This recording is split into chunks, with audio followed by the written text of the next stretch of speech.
Good morning, everyone. Welcome back. I know it's Saturday morning. What's this? What are we doing here? I know. How are you guys doing today? You are listening to the Stadia Initiative podcast. Today's date is Saturday, August 8th, 2020, and this is episode number 9, entitled Saturday Morning Stadia Talk. Typically, we record this podcast live every 2 weeks on Friday night at about 7 p.m. Central Daylight Time, but apparently my employer likes screwing with me, so that's why we're here on a Saturday instead of a Friday night. So it is what it is. But we do this live over at youtube.com/Club Stadia every 2 Fridays. My name is Brian, and it's time to assemble. How is everyone doing? We'll start with you, Chase, since what I named today's episode. How are you doing? There used to be a line: grab your coffee and your favorite breakfast item. Oh man, what a throwback. I'm doing good. It's been a long week. I did not get to game barely at all this week. That's kind of how my last 3 weeks have been. I played Rogue Company last night with Link and Eddie. It was a lot of fun. Eddie's actually a fucking champ. Don't let him tell you, oh, God, I dropped an F-bomb. Come on. It's too early to try to censor yourself, you know. Too early to sorry. You're fine. Eddie's a champ. Don't let him fool you. He's actually pretty good. And I'm on some cold brew coffee, so I'm ready. Let's do this. Attaboy. All right. MM2K, how's your week been? It's been great, man. Hey, we did the side mission where I got embarrassed live on air and didn't get a code. And then I kept trying, and Eddie laughed at me. Eddie ridiculing me is the fuel of my fire because I finally got a code, man, and it's an awesome feeling. So, you did? Yeah, finally, yeah. So, Mortal Kombat 11, Brian, if you want to boot it up one day and kick my ass, sure, you know, let's do it. Let's do this. Awesome stuff. Meg, how about you? How was your week? It's been good. I'm getting by. I'm doing what I can do. So yeah, happy to be here and see you guys and hang out for, a couple hours or 3 hours or 4 hours. We'll see what happens. 5. Let's just round up, It's all day. It's never mind. Eddie, how are you? I'm doing fantastic. Brian, been all over the place, playing everything. Stadia, Fall Guys is great. Rogue Company is good. Has been good video games lately. Absolutely. Is Germani still with us, or is he hiding? Oh no, I'm here. I'm here. Okay. Yeah. How are you? I'm good, man. Been doing a little bit of gaming. Had a lot of different things happen with the family. Really good things. So been invested there, but been playing some Crew 2, man. A game that's heavily slept on. On Stadia. Of course, Rogue Company. I hadn't played in the last couple of days, but it's good to hear that we got Eddie in the game. You know what I mean? I know the PFG's Chase and Link were in there last night. I know Eddie was in there. I'm glad to hear you having a good time. You're doing some things. I can't wait to see you work, brother. I can't wait to see you work. Bro, the intro song on that game, it's fire. Litty. Yeah. It's lit. Yeah, man. Oh, yeah. It'll get you ready every time. But, man, yeah, it's been really good. What else? Been playing Last of Us 2, of course. Been streaming that a couple nights. Yep. But yeah, been all right. Awesome stuff. Well, you guys kind of somewhat answered the first question of the day. So Last of Us 2 and Rogue Company has been what you've been pretty much playing the last couple of days? Yeah, and of course the Crew 2. Okay. I did try out one of the pro games, but we'll get into that later. Perfect. How about you, Eddie? Since we're kind of piggybacking off of what we just talked about. Rogue Company, Fall Guys. What about Stadia? What have you been playing on Stadia this week? I played Relicta. I played some games in Crate. Actually, I was the host of right. streamer feature. I think that is what the Crate team calls. This past Thursday, me and Raph, we had so much fun playing some of those games. There are some very, very interesting games over Crate right now. And what else I played? I'm always here and there playing a few the Crew 2 on Stadia. Actually, I played the Crew 2 on mobile data. That was a good experience. I played while I was in the park last weekend. What else I've played on Stadia? I play every Friday. Now and then I play a little bit of PUBG with Rock on his show. I think that's about it on Stadia. Well, no, I played Shapes and Beats on the TV yesterday. My son was having a fun time watching Shapes and Beats. Have you found that game difficult? It could be. Yeah. It could be. And of course, where am I? I played Mortal Kombat 11. I did a few matches with crowd play. Mhm. And later on the show, I have a surprise for you guys. Perfect. Oh. Meg, how about you? No, I don't have crowd play yet. No. The suspense was killing everybody. I've been mostly just playing Red Dead again. Still, I know. What? I haven't like been branching out too much. I haven't felt like taking on any new games or anything. I've just been sticking with same old. Shame. I know. I'll get there Shame. though. I really want to try. I actually want to try all of the August Pro games, and it's the 8th already, and I haven't, but I will be soon. Probably later today, actually. I'll probably check them out. Also, look at my green mug. I just have to say. Right. I How- was like, what is in that Look cup? at that. I saw you pick something up, and I was like, "What the fuck is that?" That's come on. Wow. It's too early in the morning. I'm sorry. Wow. It's a Saturday morning. Kids are up, sir.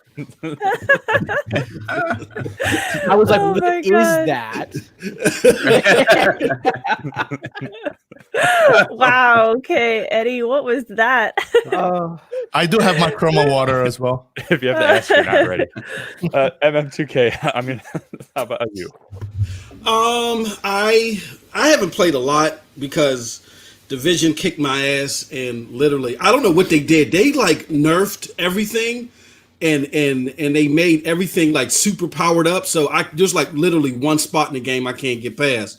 Honestly, what I have been doing, game related, is I've been watching a lot of Project Storm stuff, man. Shout out to him. His 4K streams are crisp and superb. I'm like, holy. So I've been watching a lot of his stuff, enjoying that, and then getting ridiculed, trying to get codes, and finally being successful. So that's been my week.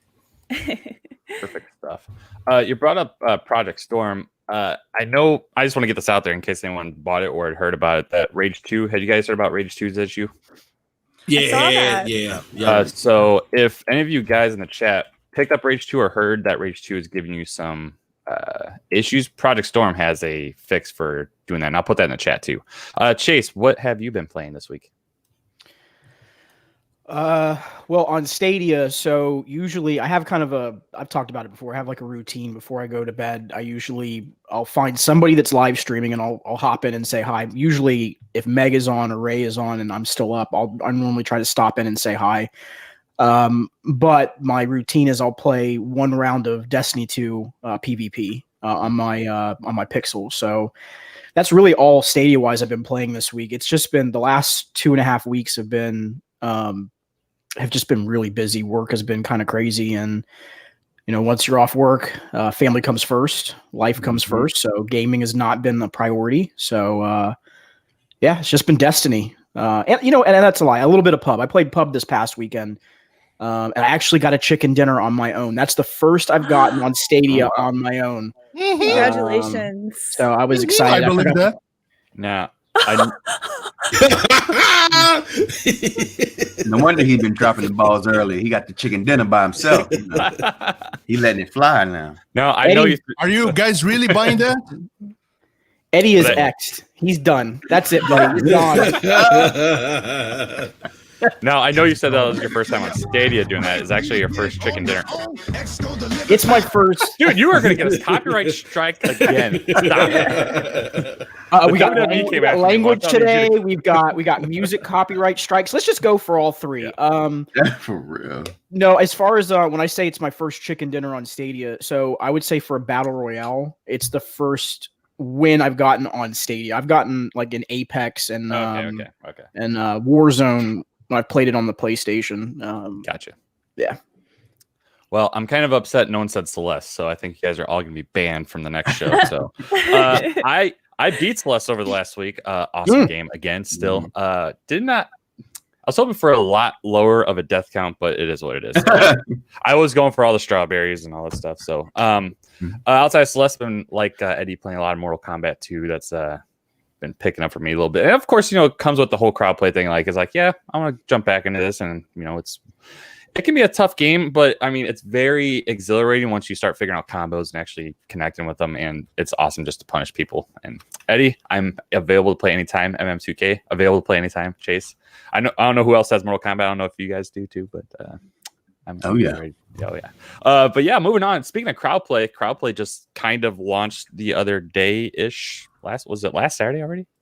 I don't know. This week's been going by kind of fast actually, but we've had about, I don't know, 4 or 5 streams of crowd play show up, whether it's been from Juggernaut, it's been from Kareem Jovian, and I believe yesterday we just had another person join the crew. RD Gamer Ribbon. Are you guys familiar with any of these guys before they joined the crowd play circuit? No. So they're all new names to you guys. Yeah. So that's kind of before we get to that part, because that's going to be part of the question too. But what are you guys? Have you guys all been able to watch crowd play? Like Meg and Germani, have you guys been able to take part in it? I hadn't personally, no. No. Okay. How about you, Meg? I saw it. I saw a little bit of it, just very briefly. I just saw how it works, and that's it. Gotcha. Eddie, so we'll start with you since you've done a live stream with it and everything else. What have been your initial impressions on crowd play itself? So I gotta tell you that I am the first person ever on YouTube to play using crowd play. That's facts. Good Lord. That's facts. So Juggernaut started his first ever stream with crowd play. I was the very first person to click on that link, and it works seamlessly. So the experience of being able to click and then being on a lobby, and when it's your time, the game just boot up, rushing all the way to go meet your host. It worked very well for me. So it was an awesome, really, really awesome experience. And there's something going on that I missed here. Yep, I'll go ahead and put that out now since everyone's wanting to talk about it. Link dropped a $100 super chat this morning. Jeez, we all losing our minds this morning. It's too early, though. It's too early. I think it really is too early right now. It really is. Everybody's drinking bourbon in the morning. They need to go back to bed, man. What's going on, brother? Woo. Much love, man. MM2K, what have your initial impressions of crowd play been? I was, watching. I mean, me, you and I were watching Eddie doing it. Eddie went in there, started kicking ass like a champ, and it looked seamless, man. I was impressed with the usage of the tech.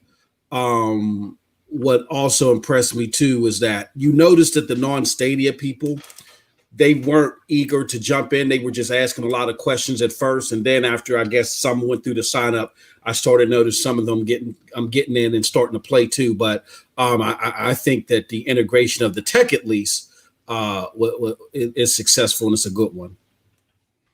Absolutely. Chase, how about you? I think it's great. I think it's great that we're getting the feature showcased. I think from what I've seen of it, it functions. Me and Eddie had a conversation about it. About the only bit of feedback that I was going to give them is, and this is something that's absolutely possible, by the way, because I've seen it. I actually went and looked at a couple other applications that do the same thing, where they have one landing page for both creating the account, putting in your credit card information, and getting into whatever the service is in one single page. I think that would be something as a bit of feedback to them, is just simplify the landing page. So when someone that's never used Stadia before gets in and they want to use crowd play, you get them in under 45 seconds. Because somebody that really wants to play is going to be like, name, username, credit card, here's the game. Yes, I want to buy the game. Boom, boom, boom, boom, boom. And then they're in. They're immediately into the game. No questions asked. That would be my only thing, because it is 2 pages that you have to go through. Yes, in the grand scheme of things, Eddie's right. It's not a lot. But I think for someone that's just trying to get into the game and not just trying to create a regular Stadia account, I think they need to simplify that page. Yes. That would be my only bit of feedback. Pretty much everything you guys have all spouted off is absolutely true. The issue I had when I first did it was that it wouldn't do anything for me. If you have a brand account and you're logged in as the brand account, it won't let you join. So that's something that people need to know if they're like, well, it doesn't work for me. So, I mean, that's a big, I don't know why they didn't put that anywhere. It's not even in the little FAQ that Eddie found, but it's kind of peculiar why you can't, but it is what it is. But they need to let people know that, because it's something like, oh, it doesn't work for me. Crowdplay doesn't work. It's Stadia's dead, whatever. But no, it's not. It's just switch your account. You're good to go. But before we get too far, I do want to shout out another member of the community. Daniel Davis became a member once again on the channel. I want to thank him for his support. Daniel. So what is going on, everyone? But speaking of crowdplay, as we are talking about crowdplay currently, what are your guys' thoughts on Google reaching out to people outside of Stadia communities, or just people that just haven't had any experience with Stadia from like a presentation standpoint, so they haven't done like any videos on it?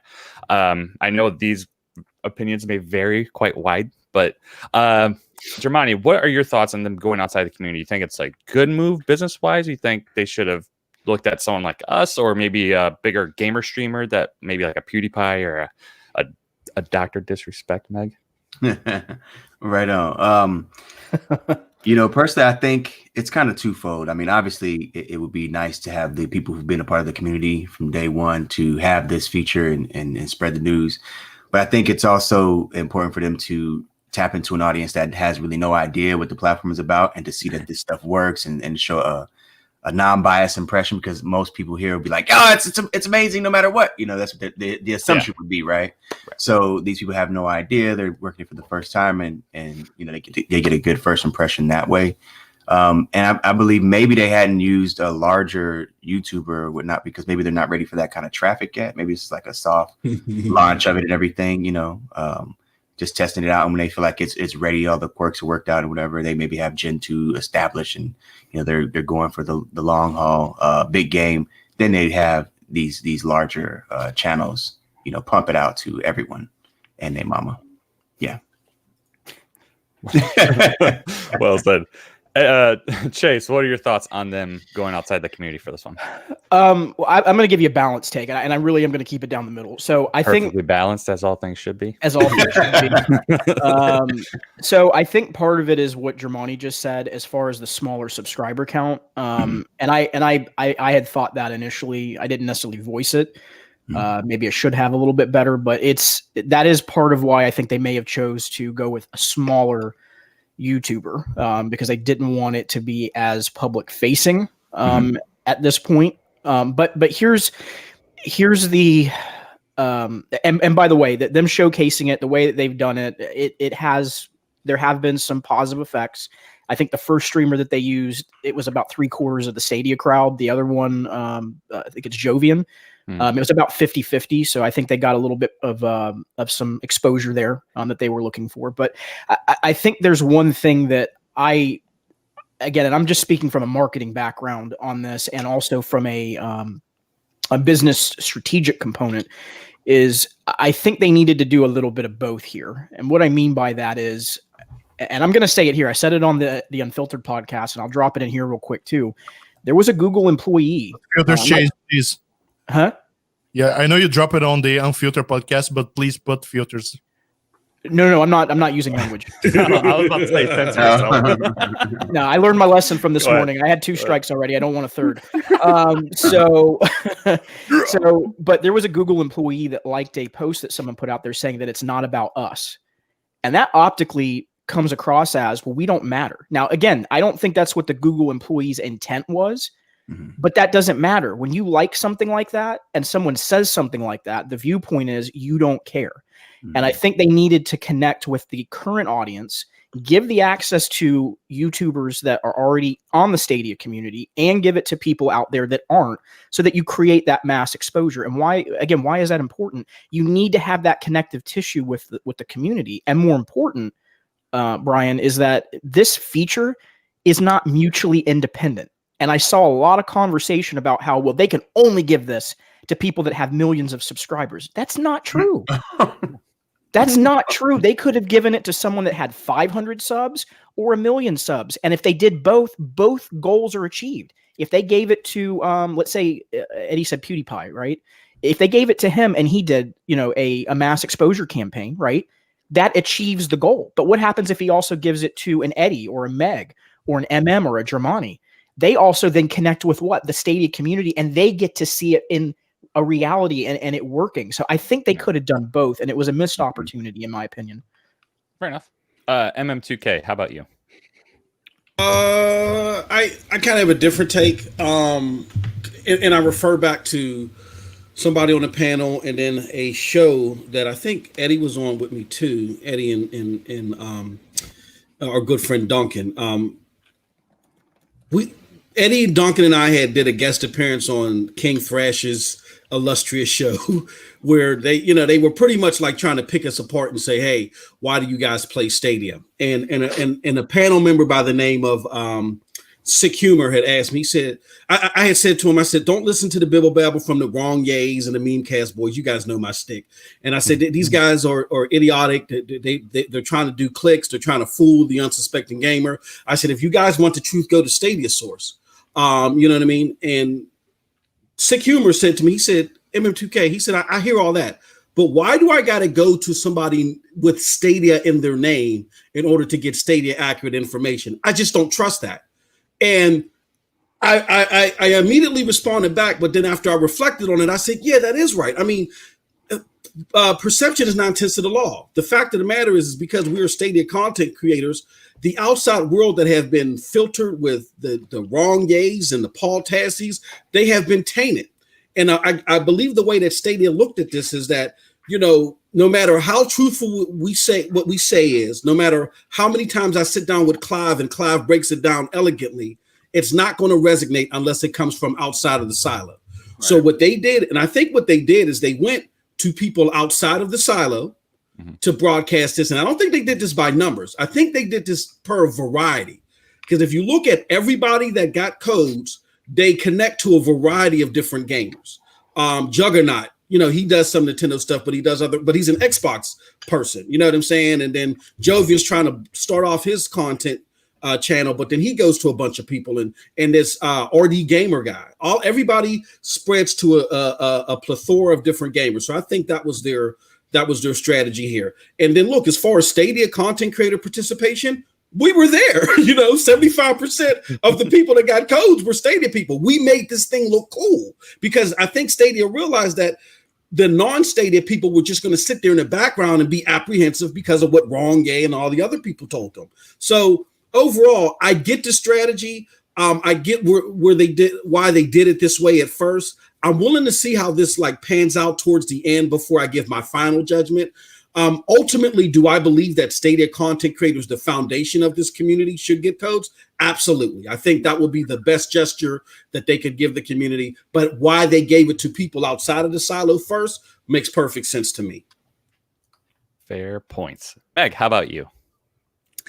Yeah, I agree with you guys. And when I first kind of saw and heard what was happening and that these people were going to be trying out the feature first, I was like, yeah, that makes sense. And because we're already on the bandwagon, they're preaching to the choir to all of our viewers are on board with Stadia pretty much. I say all, but I mean, all of our regulars know what Stadia is. And I mean, I know myself, my viewership, they mostly have Stadia.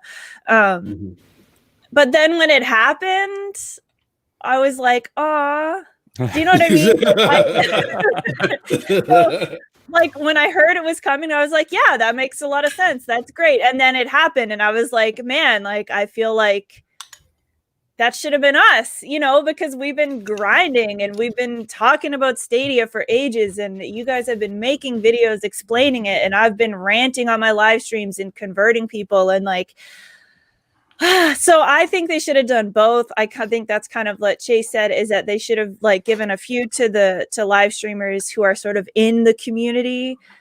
Not that we are super exclusive and fancy, but because we've been working hard, but we also have been working hard to grow our own channels. I don't think Stadia owes us anything, but I do think it would have been nice if they were giving away this, trying out this feature and giving away codes to include us a little bit, because I don't know. But then these randos, they did a good job too, and it was nice. It is a good way to. It was cool to see like the community show up in their streams, and other like their regulars were probably like, wow, look at all these people who support Stadia. This is really cool. Let's get on board, right? So I see how it works out, and I know Google kind of said like, oh, it's a marketing decision, and from a marketing standpoint, yeah, it does make sense.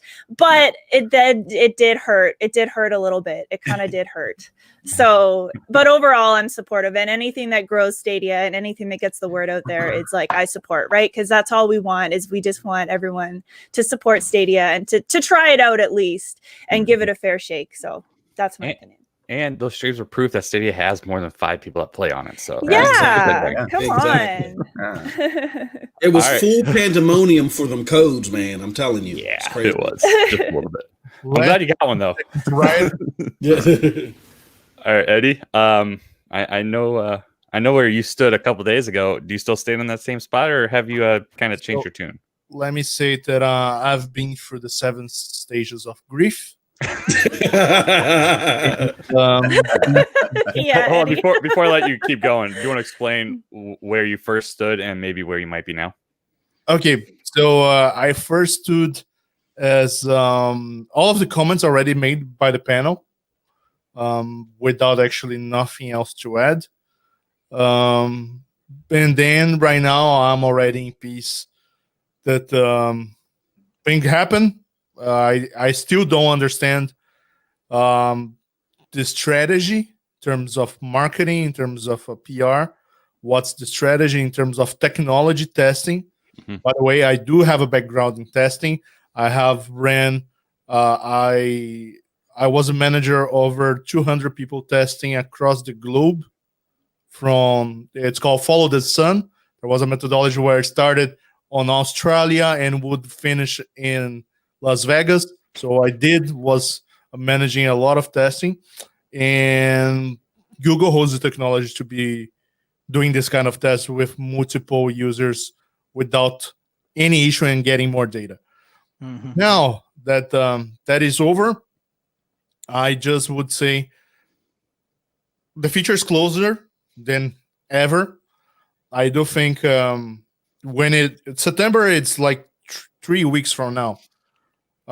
We have some titles launching September that was promoted to have crowd play in the Connect. So if they said in the Connect that these titles would have crowd play, I don't think these titles will arrive in Stadia without crowd play enabled. If that happened, that would be weird again.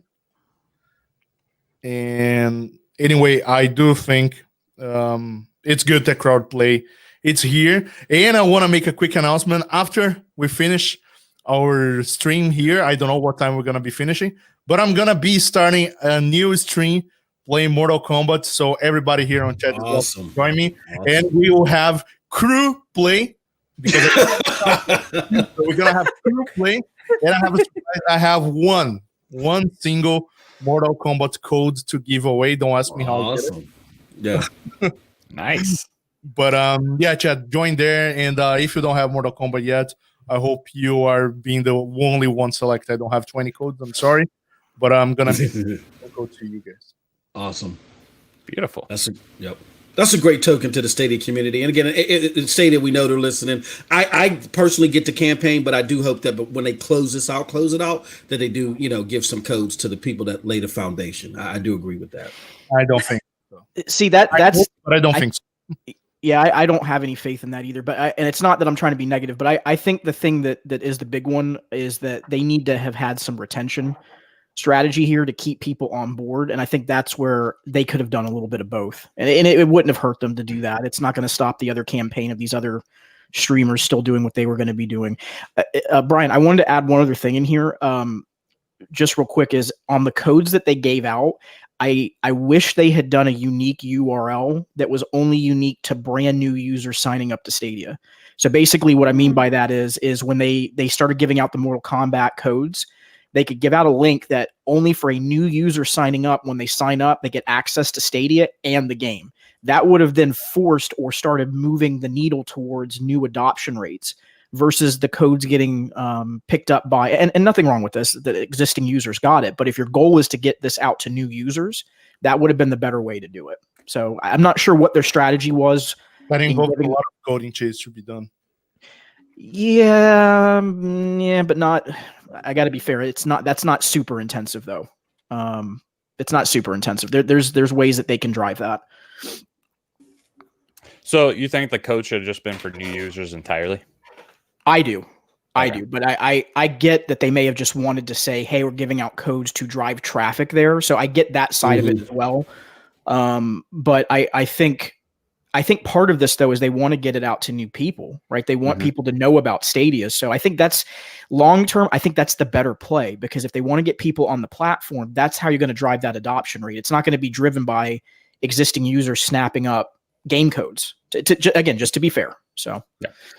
My theory with why they went with Mortal Kombat specifically, because it has crowd play, is that if you have all these codes to give away for Mortal Kombat, now you have all these new users that can use crowd play. So that was my kind of initial take on it. So I don't know, maybe Warner Brothers like, yeah, we want our community to kind of start exploding on your platform. So here's a crap load of codes, show it off. But I don't know. Moving on to it, what do you think could, before, actually, I kind of jumped over something. A lot of things have happened since you guys are talking, so let's back up. Ray dropped another $50 super chat. Jeez. His comment here was Chase drop another. We're not starting a civil war. I already have 2 strikes. I'm not fighting with Cap. It's not happening. Tony Stark is bowed out. Thank you guys. It's good to see you. And one of the hardest working members in the Stadia community, Jim Stadia, dropped £2 into the chat, as well as became a member. So thank you for your support, friendo, and thank you for all the work you're doing behind the scenes. Also in the new member category, Simba joined as well, as did Chris and someone over down here. Yeah. Look at that. Thank you, guys. That's awesome stuff right there. So moving back to what we were talking about, what do you guys think of the experience can improve? So Eddie, I'll start with you. What would you change about crowdplay so far? Like from a technical standpoint, I guess. I would say it works perfectly. The only thing that I didn't like too much, it's while I was playing on the PC, I had a tab open with Stadia, with my Stadia controller already synced. And when I click on the join button on crowdplay, it opened up a new tab. And since the controller can only be synced to one tab, I would lose the connection. Like I wouldn't have a controller working. So I would need to resync the controller. So what I did is either there are a few options. If you have the game open, it will get just an invitation for you to join a match. If you don't have the game open, don't have your controller synced up. If you want to play on the Chromecast Ultra, I did it yesterday on random stream. I clicked it on my phone and I had I had Stadia open on my TV on the Chromecast Ultra. And then it was a standard, just an invitation. So I don't have actually any major thing to highlight in order to improve. The whole experience of crowdplay was good for me. Fair enough. Meg, were you able to see enough of crowdplay to have an idea of what they could improve on it? A little bit. I thought the join, but like the button to join in the game would have been like in chat or like at the top of chat or something, but it was below. Yeah. And I think they should have had it higher so it would be highlighted a little bit more, because I went there to find it and then I was like, oh, where is it? And then I scrolled down and I was like, okay. But a lot of people don't see that. Like a lot of people don't even know how to read like the description of a video. It seems. Yeah. But yeah, so I thought it could have been a little bit more highlighted. And also I think Eddie mentioned the number of clicks. Like I literally feel like you should click it and it should the game should load, like almost as if that button was like the play button on Stadia, like it should instantly just load up. But I think that depends on whether like you're signed up or not, or whether you have the game or not. So I think that depends on some things. But yeah, I just think that button should be more visible. Yeah, I was rewatching the crowd play discussion they had at GDC last year, and it looks exactly the same. So they didn't change anything, like the way it like counts down, where it's at, the actual look of it. But I agree. I think at the top of the chat would make perfect sense, and that'd be a much more visible area. It's only available right now on Chrome browser, so you can't do like on your phone or, as far as you know, like anything else. Okay. So MM2K, what else would you be able to, or what would you change? I'm gonna steal my choices. First and foremost, I'm gonna steal from Chase like I regularly do. I think that damn, I just forgot what I stole from Chase. So I'm gonna go to Meg. What I stole from Meg first. I would like Meg says, that button has to be higher. The button has to definitely be higher. If you guys watched our stream, I mean, I'm as blind as a bat, but I'm like, where's it at? Where's it at? Where's it at? And he's like, go down, go down, go down. I'm like, oh, okay. I mean, somebody that really wants to hop in and play, you know how the generation is now. They may not have the mental aptitude to actually scroll down like me and look for the button. It needs to be up further, Google. Now, what I stole from Chase is it's not the technical parts of the actual function itself, but how it's deployed. If you want to do another campaign, I do think that you got to have a campaign sponsored. Well, no. This is what I stole from Chase. I remember I stole so many things. Let me look at my Rolodex. All right. So item number 5 that I stole from Chase is that I think that the signups have to be quicker. As someone that's done a video where the signups were under 3 minutes, that's impressive. But if I'm a newbie and I want to hop in this game, it should be like a 45-second initial sign up, and then you get an email sent to your email address that says, if you want to continue, if you want to complete your sign up, please make sure to do X, Y, and Z. You know what I'm saying? You got to make this stuff quicker. You got to make this stuff quicker because you got people on the periphery that are angst about this. They feel some type of way about cloud gaming, and it's important for you to make it as smooth and as quick and as snappy as possible. Well said. How about you, Chase?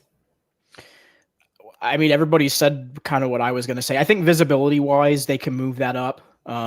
If it's the header of the chat, it makes the most sense because then you're visually looking down and then to the chat. So that would be my only critique on that. And MM is spot on with the sign up. And again, it's not Eddie and me, we went back and forth on this because he made some good points. It's not that sign up page is not any different than any other sign up page. I absolutely agree. It's not super cumbersome. It takes about 2 or 3 minutes, but I think for a new person, there are applications and there are websites out there that have a singular page for a account creation. And if they're already a YouTube or Google user, if their credit card's already tied to an account, all they got to do is put their name in, choose a username, select the credit card. The game is already there in the bottom that they're going to be purchasing that game as well. Yes. And it takes them right into immediately the game and the streamer. Because here's the thing. Here's the other advantageous reason behind it, Brian, is there's a countdown on that join queue thing, right? So now that person is hindered where maybe 5 people got ahead of them. You know, they're trying to get in there quicker. So you got to give a little bit more of a sense of purpose with that sign up page just for that one. For anything else, it doesn't really matter. I don't think it's that big of a deal. It's just for this situation, though. For crowd play. Yep. Totally agree. Germani.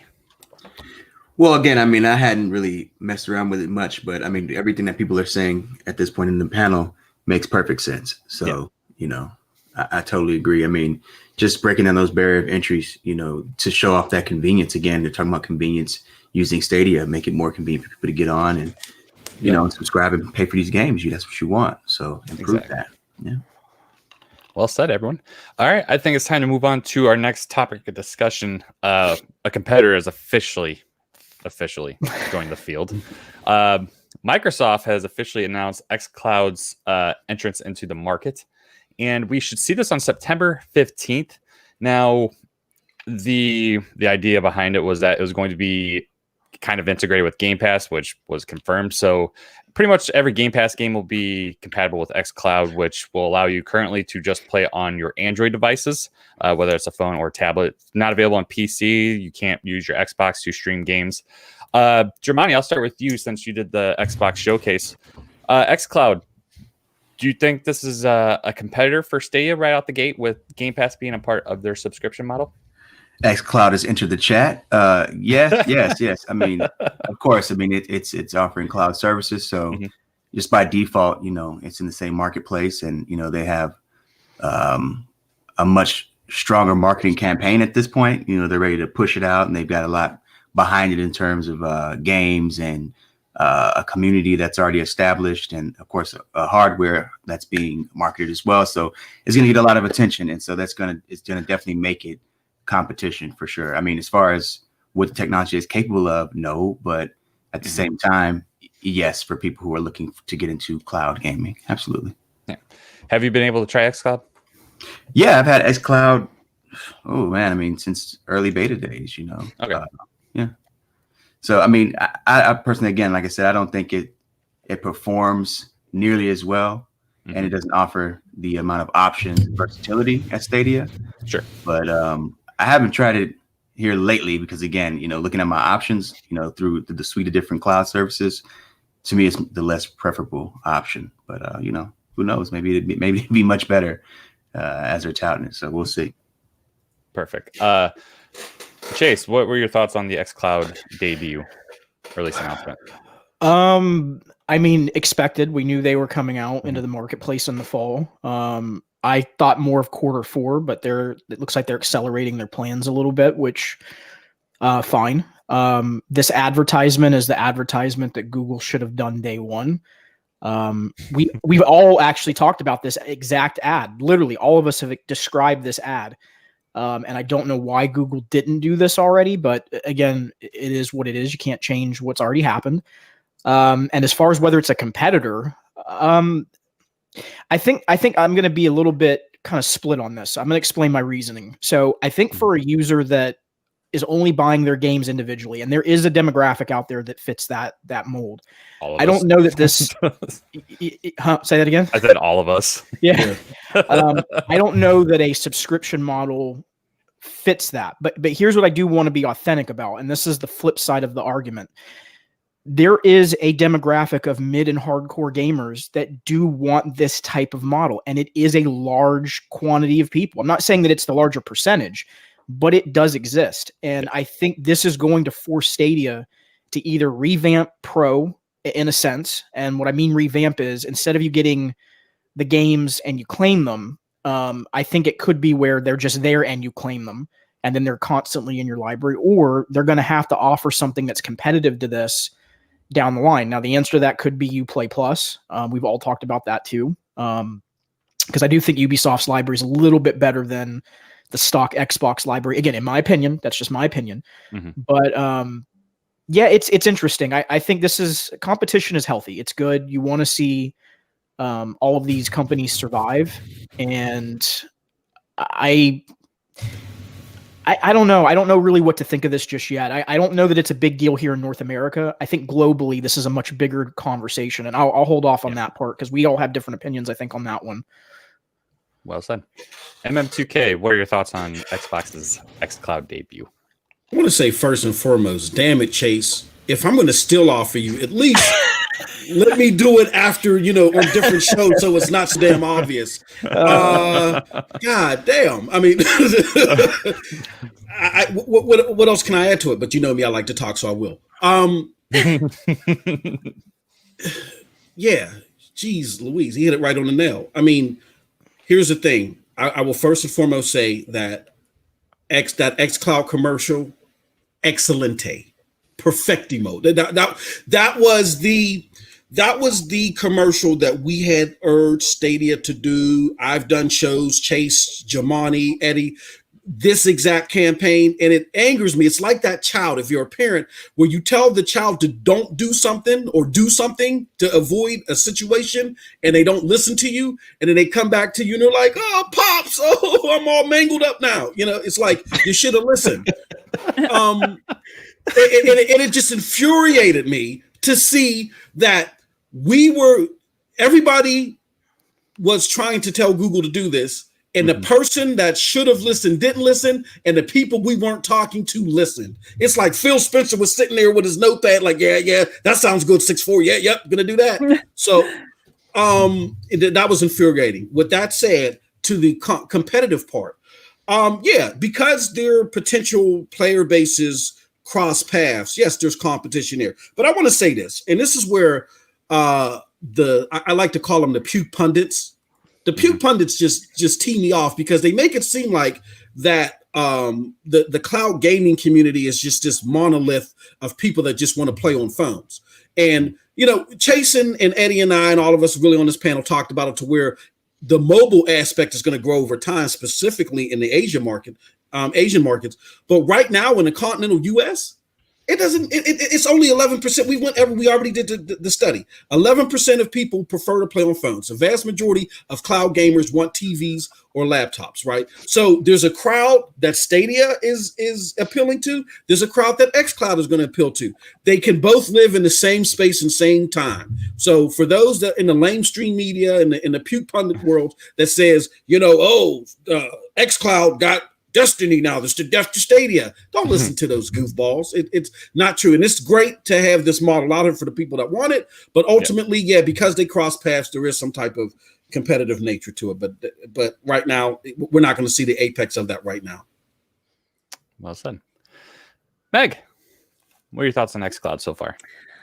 I think it's good that Microsoft is doing this. I think we all agree cloud gaming is the future.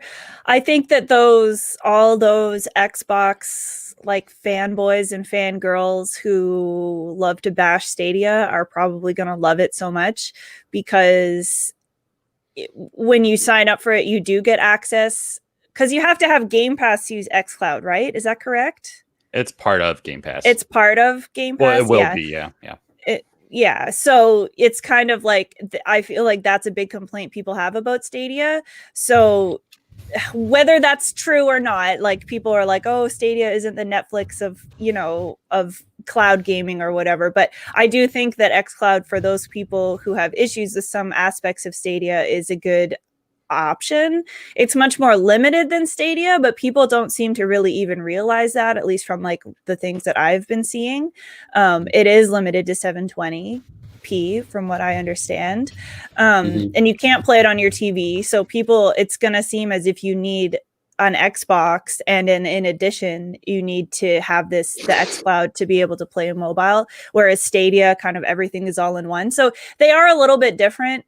I do think people like the idea that if you have a game that you own already on Xbox, you can play it, whereas a lot of people say, I don't want to have to rebuy my games for Stadia. So there are some things I think that the Stadia haters that the xCloud does address.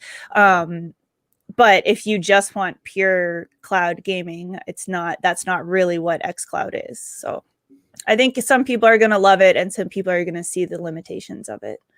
Yep. That comment just bothers me all the time. Whereas why do I have to rebuy my games on Stadia? It's like, what? It's like you get an Xbox and you're like, no, I want to get a PlayStation, but I don't want to have to rebuy my games. You had to rebuy your games on Switch. You had to rebuy your games on Switch, and it was perfectly fine because it was mobile. It's idiocy. It's stupid. And on top of that, no one's making you rebuy anything. If you want to rebuy, that's your own damn fault. You can play your old games and buy your new games on Stadia. You don't have to rebuy everything. You can still play your game on your Xbox if you want to. I agree. It's a false narrative though. It's one that's injected when someone wants to try to, and don't let people, says this really well all the time, don't let people try to pigeonhole you or try to change the narrative. If they throw that into the conversation, hold them to it. You can't sit there and say, oh, well, I can't buy that. I can't move my existing game. Okay, well, do you own Call of Duty on your Xbox? Yeah. Do you have a PlayStation? Yeah. Do you have Call of Duty on your PlayStation? Yeah. Well, then you rebought it. You just lost the argument. Yep. Silly. Eddie, xCloud. I know you don't have an Xbox, do you? No. So have you ever had an Xbox system at all? I played those somewhat in the 300 Xbox 360. Yes, I played until Red Ring of Death. Ooh. So you played the game a long time ago. 2 weeks out from purchase. So what are your thoughts on the xCloud announcement here? I have a question based on the comments here. Sure. So if I buy a title, let's say a third party title, FIFA. I buy FIFA 2021. FIFA 21 on Xbox. Will I be able to play that on xCloud? Nope. Not initially, no. Not unless it's in Game Pass. And then to Chase's initially, we got to remember the guy that's in charge. He's flip flop more. He's flip flop more than a dolphin in the beach. You know what I mean? Like, we got to be careful here, because he says it's coming eventually. Then it's not coming. Then it's here and there. So be very careful, audience. I love your analogies and your similes are just so funny. Go ahead. So it's everything that is on Game Pass only. Mm-hmm. Yep. I rest my case, jury. Yep. Exactly.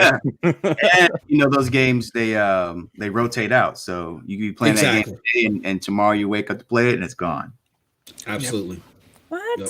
So yeah, I think that's by the way. Wait, let's just throw this in there. That's what Netflix is, and I hope people realize that. You do know with Netflix, they take movies away, right? Yeah, you don't keep those all the time. You signed up for the Disney Office. films, and now they're gone. Sorry, Eddie, I had to throw that in there. No problem. And I think PlayStation now holds the same model as well. Exactly. Yep. So which is different from claiming, like on PlayStation Plus. If you claim the game of the month, and on Xbox, this Game Pass as well, the same thing. If you claim the game of the month, it is yours to keep until you are a subscriber, and which is the same model of Stadia. So I really don't know if I wanted this model of Netflix for games. I know people may be interested on those based on a price. I could give it a try. And I don't play that much games to be worried that I'm paying $15 to have a full rotation of a lot of games. Yep. But back to the xCloud, I think since it's a service that right now, if I want to play on my mobile device using xCloud, I need to be paying for a library of games, and maybe I want to play a game on my mobile device that is not on that library, so I cannot play that game on my mobile. It will be weird, let's say, if they say your games from Xbox now on your mobile device, but not all your games. It's not all the games you purchase. So that's the part that tricks me a little bit. I'll be honest. I don't know if that'll ever happen, or at least not in this generation, because they're trying to sell the Series X as well. So if you do xCloud, where you can buy games digitally and use them on xCloud, I think that kind of undercuts what they're trying to do with their home console too. So don't put it past them. That's a good point, but that's my initial impression. At least right out the gate, that's why they're just doing Game Pass. But the Xbox fans are always saying, yeah, but Phil Spencer already said he wants us to play on every single screen, so it's gonna come to my fridge, it's gonna come to my PC, it's gonna come to my everything. Yeah, I'd wait until it happens. And then exactly. Trust me, I know. Direct to console, which is the same option as what is it? Not the PlayStation screen share. What's the name of the one with PlayStation? PlayStation Remote. Yes, remote play. Yep. And by the way, people that say that's cloud gaming, that is not cloud gaming. Let's be clear. That's not. It's not the same thing. Yep. So Cloud gaming. people do. It's not the same. You're basically you're streaming from your device to your you're in network. It's not cloud. So, but anyway, so I think that will come at some point, but that's not going to be day one. Eddie is 100% right. I just want to throw this in. They are going to landlock this thing, where they're going to try to force as many people towards that console.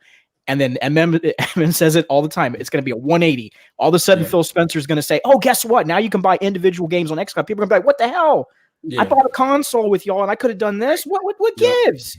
Yep. That's exactly what's going to happen. I'm telling y'all, it's exactly what they're doing. It's exactly what they're going to do. So, Phil Spencer said that you got to pay attention to the fig leaves. He said that they're looking to aggressively price this console, And then people thought, well, Xbox Live is going away, only to be told, no, it's not. Shut it up. So Xbox does not like being in the hardware business. Trust me. They don't like it. They only came out with the X to shut down the power narrative. They are not going to put xCloud out there to go against people having to buy the console until they feel comfortable with the saturation of the Series X or the Series S. Once they do that, it's going to be exactly what Chase said. Oh, guess what? Now you can individually do this, and people will say, oh, well, what the hell? Just like how we said when we got the X. Hold on, we just got the X 2 years ago, and you're just continuing it now? You know what I mean? So I just caution people to when don't live off of, well, Phil said, do not do that. As someone who got burnt personally, buying a $500 console for it to launch with Super Lucky's Tales, goddammit. Excuse my French, sorry. Trust me, and Phantom Dust with the original assets, believe you me, Hold on. Go by what Phil said. Phantom Dust original assets 4K HDR, damn it. Yeah. Exactly. Yeah, my bad, Jamadi. I'm sorry. Yeah. Nah, please trust me. Don't wait till it comes off. Yeah, exactly. Genesis does what Nintendo don't. Okay, so enough spouting off gaming quotes, but a question was brought up within our personal chat that data consumption, do we think this will be similar to Stadia? I was just looking, 720p does about 4.5 gigs an hour. I mean, are we expecting the same? I know it's kind of a really technical question. I don't know. And actually, I'm gonna dare say, until we see that figure, people that are praising this thing, you might want to hold off because they're not using the same compression technology as Google is. Exactly. Yep. And this thing could be eating 15 gigs even at 720. No. I mean, initially, let me say this. Initially, when the early tests were happening that I've read in a couple different places for Project Stream, the lower bandwidth for 1080, if you remember, was all the way up in the 25 to 30 range. Before they started doing the additional compression, where now it's 15 gigs an hour. So you do the math. If Microsoft's not quite there with their compression tech, that would be putting 720 closer to that 10 to maybe 15 range. That's a lot. I came across the dud. Look, for their 720p tech, it's at 5.2 megs per second, which equals 2.36 gigabytes per hour. They don't have the compression tech that Google has. Now, Google's clocking in at 2.7 gigs per hour. That's while it's still in experimental mode. So and Chase knows this, and Jamani knows this as well, that compression tech that Google has, this thing could be under what xCloud is capable of by the end of the year. You know what I mean? So you guys take that into consideration. So again, xCloud clocks in at 2.36. Stadia right now in experimental mode is at 2.7 per hour, but we know how that compression tech works, so it could be under about the end of the year. Is the experimental for Stadia though? Is that for 480? No. What is? I don't know what the actual resolution is. I think it's 720. I don't think it's 480. I still think it's 720. I think on mobile data, they've moved it down to almost 480p on Stadia. Okay. Well, that's if you're on 4K. I mean, on 4G, I'm sorry. Yeah, 4G LTE. Yeah. I just looked at it. It said 720 was about 4.5 gigs per hour. Yeah. Oh, 720? Okay. Of course, that's an estimated, and I don't know if it's necessarily true. I mean... Yeah, because I actually track it. I use about 2.75 to 3 gigs an hour on 720. So it's not as high as that. I think that higher rating is if you have HDR enabled. They try to give you the maximum percentage that you might be running across. But yeah, it's not that high. All right. Okay, so anything last we want to talk about xCloud before we move on? Stadia is not dead. Are you sure? Because I got an email today or yesterday saying Google Play Music is about to die. Yeah. Oh my God. Oh my God. It's going to. I see it's all coming together. It's becoming YouTube music. It's not really dying. It's just morphing into its final form. No, Meg, you are wrong. It's final form. It's buried. It's in a graveyard. It's like Dragon Ball Z. Cell's final form. Yeah. Derek Graham, we want to thank you for the $2 super chat. He says he's so psyched that his Razer Kishi controller shipped. Razer Kishi is awesome. I might need to talk to Razer because my D-pad like has a weird thing when I try to go over it. Like it can go. Oh no, what am I trying to do? Yeah, I'm trying to move directly right and it goes up and right. So I mean, I don't know what's going on with mine personally, but I love it though. I mean, outside of the D-pad, it's a beautiful device. But moving on, Apple. First of all, Hey, how many of us have iPhones? Hey, Apple. I have an iPad. That's about as far as I'll go too. But our daily, our daily Jamani, drivers yeah. are all Android devices, right? All facts, Jamani. Damn All right. facts. Damn right. Okay, Pixel. there it is. So Apple has finally come out and said why that they don't support, and they had to wait until Microsoft got in the game for them to say anything about it. But they finally said why xCloud and Stadia are not a part of the iOS ecosystem. It's because they violate App Store guidelines. This is what they're saying. No, Or it's just not because Stadia sucks and Google sucks. Yeah. Well, if it's going to die, it doesn't matter if it's there for 2 months. All right. So they said that the App Store was created to be a safe and trusted place for customers to discover and download apps and a great business opportunity for all developers. Before they go on our store, all apps are reviewed against the same set of guidelines that are intended to protect customers and provide a fair and level playing field to developers. Our customers enjoy great apps and games from millions of developers, and gaming services can absolutely launch on the App Store as long as they follow the same set of guidelines applicable to all developers, including submitting games individually for review and appearing in charts and search. That is a huge run-on sentence. In addition to the App Store, developers can choose to reach all iPhone and iPad users over the web through Safari and other browsers on the App Store. Who wants to take this one first? I'll just kind of just toss this out there. I'll take it. All right. Not a big deal in North America. This kind of goes back to what we were talking about with xCloud. I don't think it shifts the needle one way or the other because mobile gaming isn't that big here yet, and it probably won't be until I don't even remember what I've said about that. I don't even know if I put down a time frame, but I'd say like 2022, 2023. We're not even close to that. Globally, though, this is a problem. And I went back, I tried to find the article this morning as I was waking up. Apple has had an initiative where they've wanted to match Android globally at 35% of an install rate. And that's across the globe. Part of that percentage is mobile gamers. And they've actually talked about this in one of their what do you call it? Their ratings, or not ratings call, their earnings call, sorry. That they're aware of that demographic, hence why they put in Apple Arcade, because they wanted to reach that demographic. So they are undercutting themselves really bad. And if you look at me and MM were kind of talking in our private chat, and we were sharing some numbers, and I didn't even know this, at the time.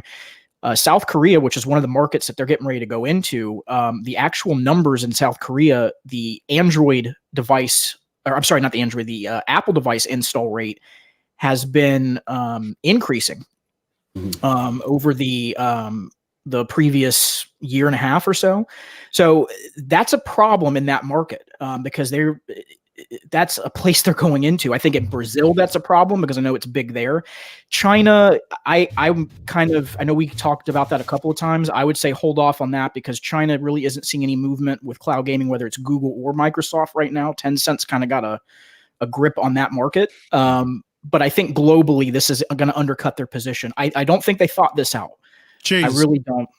I'm looking here at what Brian's showing. It's like Apple has 1/4 of that's South Korea, right, Brian? No, this is the world. That's world. Oh, Yeah, okay. that's world stats. This was actually shared by Bryant Chappelle. Are you listening? Great guy, by the way, the Nerf report. But but in South Korea, it's definitely something that's going to undercut their position. So here's my final point. I'm rambling and I didn't really make a cohesive point. I think that they I think that they undercut their position. I think globally there is an appetite for mobile devices. While here in the U.S. we've been accustomed to phones, computers, and TVs. Globally, gaming is not played on those devices. They're played on mobile devices, and people are looking for low barrier to entry options. You're seeing it in Brazil. You're seeing it in Korea. You're seeing it in India. India is really wanting cloud gaming. Like you see it constantly talked about on social media. I think this is a problem for Apple. And I think my bet is I'm going to put the $100 down right now. Mark it down today. What is it? Is today the 8th, 9th? I don't know what date it is. that by 2021, Apple will change their position on this globally. Their global position on this will change because they're going to be forced to change when they start losing sales on phones and they're going to start having dropped revenue. That's my prediction. Well, I mean, this is just a visual of America. So Apple has almost a 60% share of the market here in the States. Now, typically across the world, as we just saw before, Apple doesn't have that large of a share because Android kind of rules everywhere else. But here in America, this is kind of a big deal, and why Apple needs to kind of change their tune, or at least Microsoft and Google hope they do, because of how many more people are using Apple devices. But MM2K, what are your thoughts on Apple's statement regarding cloud gaming? I agree with Chase that I think it's going to have ramifications in places like South Korea, where if you look at the South Korean market, they've actually, the home of Samsung, by the way, that iPhones have now surpassed the Samsung phones, and now iPhones have an 11% market share there. Here's the thing, though, where I'm not that optimistic. I think Apple will change, but I'm not as optimistic it'll happen that soon. Here's why. If you look at the current demographic of iPhone, almost 50% of it, I want to say about 48% of it, is between the U.S. and China. China being number one, U.S. being number two, and then you have Europe. The European countries that come in at third. I think Japan comes in at fourth, and then fifth. I mean, and then all the other countries are make up the rest. And here's the thing: if you look at, let's look where people think that xCloud might be the deciding factor here. Well, xCloud is not going to be in China, for a while, because of Tencent. And if you look at the U.S., xCloud, I have my doubts where xCloud is going to make a big burst, because the advent of 5G has been halted because of the whole Hawaii deal. You know what I'm saying? And when people play xCloud, and again, I'm not trying to hate on Xbox, maybe I am, but when people play xCloud over 4G on the typical phones that are out there, the Android phones, they're going to probably send back their Razer Kishis and get their money back and go back to their daddy devices. I mean, cloud gaming on 4G on xCloud is not going to be the experience that they believe it's going to be, right? So it's not going to force Apple's hands in its two biggest markets. All right. And I think the market that might change it, though, is Tencent. When Tencent comes out with their streaming service that they're working with NVIDIA, and they say, okay, Apple, we don't want to hear that bibble babble. Let us on. Apple's going to comply because China has that power. China will make you comply. So I think we're looking at the wrong entity in xCloud. Phil and his limbo shirts and his nice little smile is not going to do anything in this avenue. Look at when Tencent goes live with their service. When Tencent goes live, you'll see Apple crack. See Apple crack. It's not a bad shout. Meg, how about you? I think the reason is they're just saying that they have their own game subscription service, Apple Arcade, and they don't want anyone competing with them, and that's what this really is about. So I think eventually they're going to have to change their minds, but they're probably hoping they can push their own subscription more before they have to let it open up. Because if everybody is playing all the Stadia and whatever PlayStation Now or whatever it is and xCloud, and if they all want that service and they have to not get iPhones for it, then they're going to have to change their minds. So I think they're just hoping that they can hold off as long as possible to try to trick people into getting this Apple Arcade service that they have, which is their own. I don't know if it's streaming, but it is like a game subscription, and I think that's the real reason why.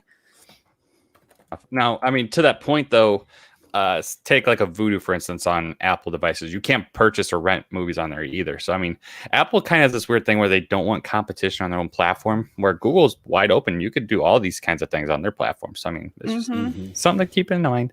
Eddie, what we got from you? It's all about those 30%. Yeah. And I even got a question. So, and I think I'm stealing this from somebody over Twitter. I don't remember who exactly. But when Apple is saying it's because they cannot review every single game cloud gaming service, and they would like to review every game so it can be rated and can appear on their search results and on their charts. So, does Apple review every single movie or series that go into Netflix? That Thank go into you. Hulu? That was my point, legally speaking. Thank you, Eddie. Yep. I don't think they do that. And that's what I said. It's all about those 30% that Apple takes for everything that is published there. I don't know if you guys saw, even Tim Sweeney, he tackled this thing. And Brian, I sent you Facebook officially. Yep. Look as well this point and try to talk about it, saying, yeah, we as Facebook Gaming, we have our platform that allows users to click on play immediately, just click and play on Facebook Gaming. Most of those are, of course, mobile games, but in iOS devices, you cannot click play directly because of Apple politics. So just kind of a quick combat, I guess. You're talking about the 30% with Apple, right?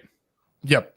So are you implying that like Google, for instance, isn't bringing their stuff to Apple because of that, or Apple's cutting them off? Both. Because Meaning Google does the same thing, don't they?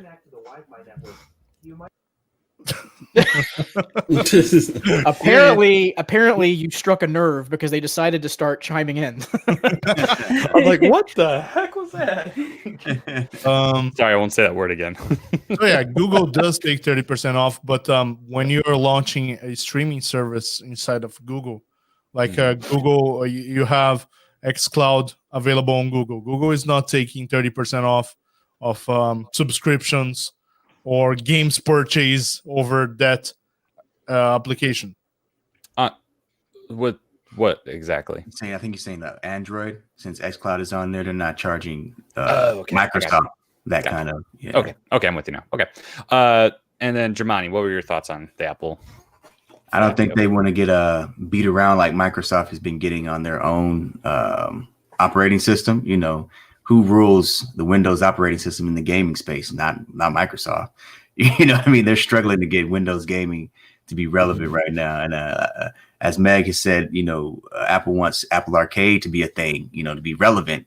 With these competitors on here, they're not going to stand a chance, you know, but eventually they're going to have to open up because it's going to be too loud, too lucrative for them to pass by, you know. Well said.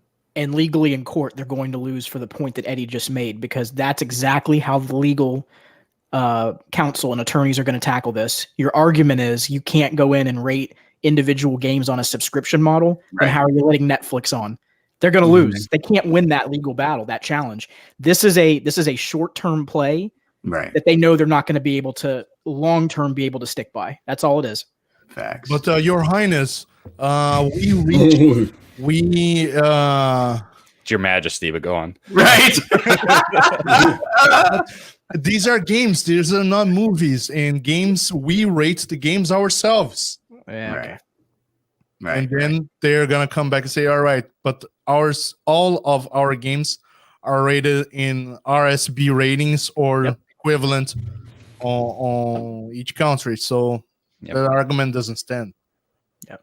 They're going to lose in court. They'll never be able to win that.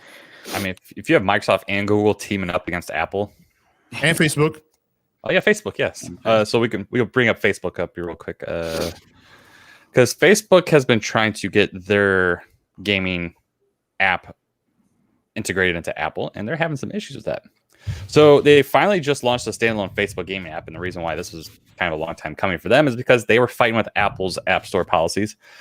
And this is kind of a visual of what you would typically see with the Facebook gaming app. I imagine. I don't use it, so I don't know. But this is what you'll see. You get like a Discover tab, you get a Connect tab, and you would get a Play tab. However, on iPhones, this does not exist because, as you can see, this is like a little basketball game here. You can't play it because Apple can't rate a basketball game on there individually. So Facebook even is having issues with this. So you have three huge companies who are, I mean, as far as I know, Google hasn't like publicly come out and say anything, right? Because Microsoft did say something about this whole issue, and here's Facebook doing the same thing. Do we see just Facebook and Microsoft teaming up, or do you think Google's going to finally join up? Or they won't care because they have their own ecosystem? I don't think Google. I don't think Google's gonna team up with them yet. Google's going on a different track, and I don't think that their track is really is overly consistent with phones right now. I mean, I think they're going on the track against Shadow and GFN, and where Shadow and GFN is battling it out. Let me use this analogy real quick. I'm sorry, I'll be ultra quick with this. You won't have to bring out the Chris Jericho. Microsoft, this cloud battle between Microsoft and Google reminds me of a match of PUBG. Now, say we're in the plane, right? And then we're all battling, we're all talking it out. Yeah. When we land, we're gonna put holes all up in you, right? And Google's like, yeah, we're gonna do that too. And then you guys jump out, and then me and Eddie representing Google, we just stay on the plane. And you guys are like, what? You were talking all this crap. Why didn't you jump out with us? And we jump out in a lessly dense area on PUBG, and we work our way towards the middle a little bit more silently, a little bit more stealthily, you know what I'm saying, in a completely different path from all the riffraff going over where you guys jumped out of the plane. And the purpose of that analogy is this. I don't think Google is trying to attract to the masses right now. They have a specific track with cloud gamers, people that want frictionless, cost-efficient gaming with the close enough fidelity that you can get with consoles without the console price and hassle. Xbox is looking to get the masses on their phones playing. So I don't think that Google cares too much that iPhone isn't letting them on just yet. I think they're trying to be the leader in the cloud gaming space. 89% who prefer PCs and TVs, and then as the phone, world explodes with 5G in their major markets, then I think they might put the pressure on Apple. But until then, I don't think they care as much as Xbox does. Fair point. Anything else on Facebook, xCloud, Stadia against Apple? Other than Tim Sweeney said the word Stadia. I thought it was great. Well, yeah. I mean, Tim Sweeney made some comments that I was like, I actually agree. I don't know. He's like all these platforms are being impacted, and he put Google's name out there. I was like, Tim, you didn't. He's trying to rally the troops after his friend. Stadia is the devil. No, yeah, it ain't. All right. Moving on. We got some new releases that have come out into the world of Google Stadia since I believe we last spoke, and I'll share what Stadia Source has pulled up. They have a nice little clean game section. Mine's just a Google document. So I believe since we talked last, Celeste, Kona, Strange Brigade, and Relicta have all come out. I guess we can talk about the pro games real quick. Jamani, have you jumped in any of the pro games yet? So it'd be Strange Brigade, Kona, Just Shapes and Beats, and Metro 2033 Redux. Yeah, I played a bit of Strange Brigade, actually. Been having a little fun in that thing. Yeah. Been having a little fun in that thing. It definitely reminds me of a Zombie Army a bit, but the controls are a bit more mechanical, I would say. It's not as fluid, but the gameplay is a lot of fun. It's a lot of fun. Yeah, absolutely. Did you pick up Celeste or Relicta? I have them, but I've been, I played Celeste on the Switch, so that's why I went so quick to jump on it on this one here. But obviously, it's a great game. And then Relicta, I hadn't played that one yet. I need to get into that. And Kona as well. I saw Ray actually playing a bit of Kona. He did a stream. I jumped in late, but he played a bit of that. And yeah. Check that one out. Pretty cool. Perfect. I forgot about these. I want to show these out before I forget again. Link again jumped in with another $100 super chat. We're baller, baby. Yeah. Yo, Chase, I think we get some new Roku skins with all the money that Link's thrown our way. Once the game moves out of beta, right? Yeah. He said, round 2, want to show these people some love. Well deserved and much appreciated. Stadia is family. And then our good old man, Chariot Man, he dropped in a $5 super chat as well. He said, I just had to show love to the Stadia community. Loving the info coming out. So, I mean, we appreciate everyone's support. Everyone showing up here on a different day, different time. This is awesome. Thank you. Absolutely. So, Chase, of the most recent games, have you been able to play in the pro games? Did you pick up Celeste, Relicta, anything else? So I've played Celeste before. Like Dramani said, it's a great game. For those of you out there that haven't played it, great core mechanics. Visuals aren't everything. It's a wonderful made game. I know you're going to use that. And then I played a little bit of Kona. Meg was 100% right that this. I think we talked about in the last podcast that it was a game that maybe somebody like me or someone else might try to check out. I think that game's actually really cool, by the way. Kona's got a really cool kind of, I don't want to say narrative driven, but the story component behind it is kind of cool. It's my kind of speeds. I like those kind of games. Relicta, no. And I don't know that I'm going to pick that one up. That one just doesn't, I don't want to say that it's not a good game, but for me, it just doesn't appeal to me. So I probably won't be picking that one up. Fair point. MM2K, how about you? 6-4 reminded me. Yeah, I was playing some Strange Brigade. Damn, that old age. Strange Brigade, man, is I love it. I love Rebellion. These Rebellion games, man, I've been sleeping on. And they're great titles, I think, to come to the platform. So it was cool to get that one. I'm going to be honest with you. Normally, because Stadia Pro gives you so much quality content, I normally don't buy games on the platform. And when I do go buy games, I go to the wife's credit card. But my wife told me that the next time I do, I'm going to lose that arm that I used to grab the credit card. So I've just been relying on free titles. And the free titles are that great to where I just played that. So I haven't done Relicta and Kona yet, but I did see Sounds of Stadia streaming Kona, and it looks awesome. So I think it's worth a buy. There you go. I just want to keep my arm, so I'm not going to do it. Meg, how about you? I played Just Shapes and Beats. It's hard. That's a hard game. Yeah.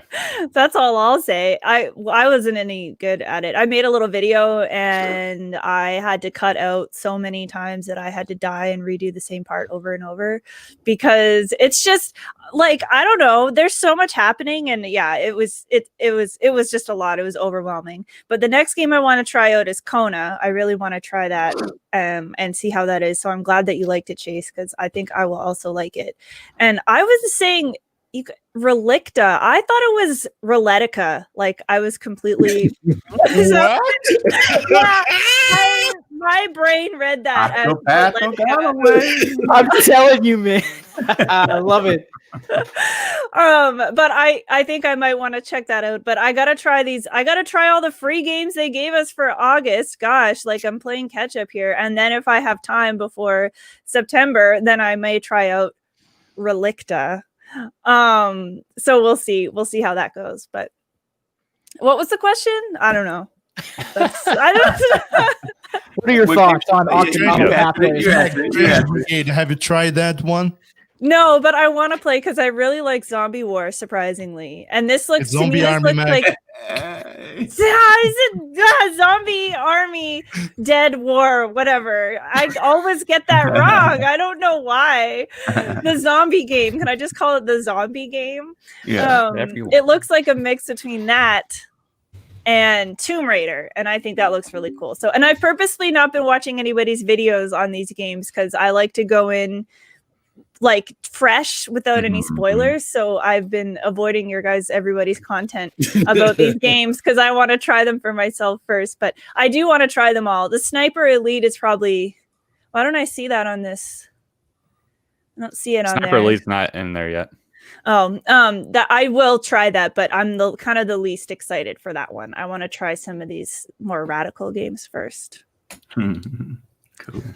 Fair enough. Eddie, how about you? So I did try Relictica Pathways. I'm gonna be playing that more because I tried just like for 30 minutes. But I love this kind of game because it's puzzle based. I've played to finish. I keep forgetting the name. Turing Test. I played to finish is in the same style of game as Turing Test. Didn't try Strange Brigade yet. Played Kona for about 40 minutes. I like the aspect of the narrative when you go moving and the guy says, "And Charles entering the car." No, I didn't enter the car. I want to do something else. Yeah, but Charles thought that it was too cold, so he decided to go to the car. Oh wow! So the narrator is trying to guide you along and stuff, but you can make decisions against the narration and whatnot. Yes. Oh, that's cool. That's cool. That's cool. And Meg, you will resemble to that because it is during winter in Quebec. So a lot of the mechanics of the game, you gotta stay warm to survive. Oh, okay. Okay. So- Well, I know how to do that. So Just Shapes and Bits is awesome. I played some of that. I was watching Link play. Link play way better than I on that game. But the music on Just Shapes and Bits is great. It's electronic music, EDM, but the quality of the beats are incredibly good. And from the other pro title, which is Metro, I passed because I just didn't like the series. Yeah, I know. Sorry. From a gameplay standpoint, or from a story standpoint, because I was interested in jumping into it myself personally. It was a little bit both. Okay.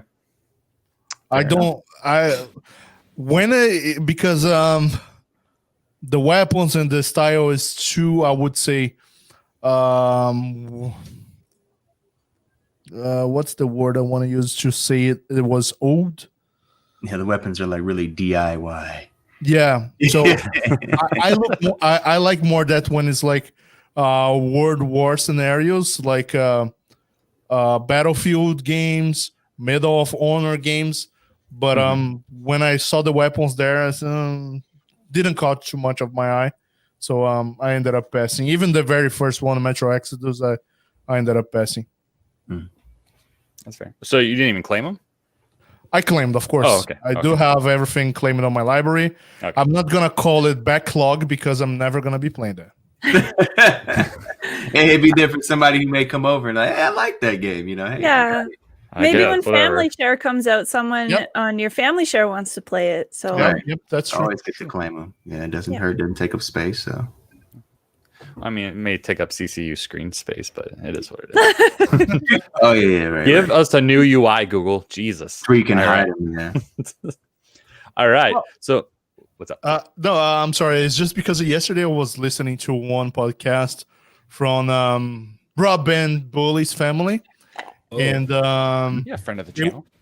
they were talking about hardware spaces on the next gen. Mhm. So that's the very different thing that it's Yeah. called gaming. I don't care anymore. I don't need to download, wait, and play the game. I just click, claim, I play. If okay, I don't like it right now, but never mind. It was just a click of a button. I didn't have to download anything and wait. Hey Eddie, you just Yep. click and play. And play. Yeah. So I want to highlight a comment here, Eddie. Jem said that, Eddie, let's family share. I want to play those Ubisoft games in alpha.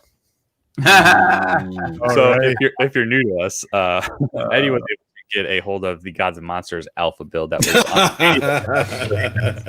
and he streamed a little bit of it, so that's what he's referring to. But moving on, a new Stadia update has been released in the form of 2.29.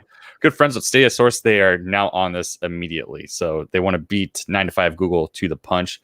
Jem, of course, as we mentioned before, he does a lot of this stuff too, so he helped out. But got some interesting stuff here. We'll start off with the first thing. Give your friends 2 free months of Stadia Pro was one of the lines that was found out. So what this kind of hints at is that you're able to, I guess, refer people in some way. So if they sign up, they get an additional month, maybe additional 2 months on top of that. Do you guys think that's a good idea? Another good way to incentivize new subscribers? yes. Yeah. Like the value you're getting with this subscription, I know it sounds biased considering what we do and what we talk about, but I personally have probably paid for maybe 3 months of Stadia Pro. Outside of that, I've had the 3 months from the founders, the 2 months from the Corona. I wouldn't call it technically Corona, but they just gave us 2 months, and then 3 months from the Chromebook deal they just had. So this continued for them to just give months away. Essentially, they're giving this away. New accessibility options. So this is good for hard of hearing, even the hard of sight, I believe, as well. So this is good. But this is where it starts to get really interesting for some people. Talk about live streaming in here. There's not really to talk about this. It's just kind of a string saying that this person's live streaming, but steering wheel support. So having additional support for additional controllers is big. I know a lot of people in the racing community are dying to have steering wheel support. Have you guys had any experience using a steering wheel with a game console before? I didn't realize how popular it was with a lot of people. It's massive. Yeah. I know someone, I've talked about him before. He doesn't do YouTube content anymore, but he was an avid sim racer, and he did content surrounding GT and Assetto Corsa, which is one of the top simulation racing games in the world. Actually, there's actually Formula One drivers and legit GT drivers that they drive when they're not driving in the game world. So it's massive, and I think this is a step in the right direction. They need to start catering to that market too. So I'm glad to see that they're doing that. Absolutely. Has anyone had any steering wheel experience with a game outside of the arcade? Yeah, the Wii steering wheel. You know, you put the. I don't think that counts. Snap it. No. Are you talking about just the motion control one? Yeah, man.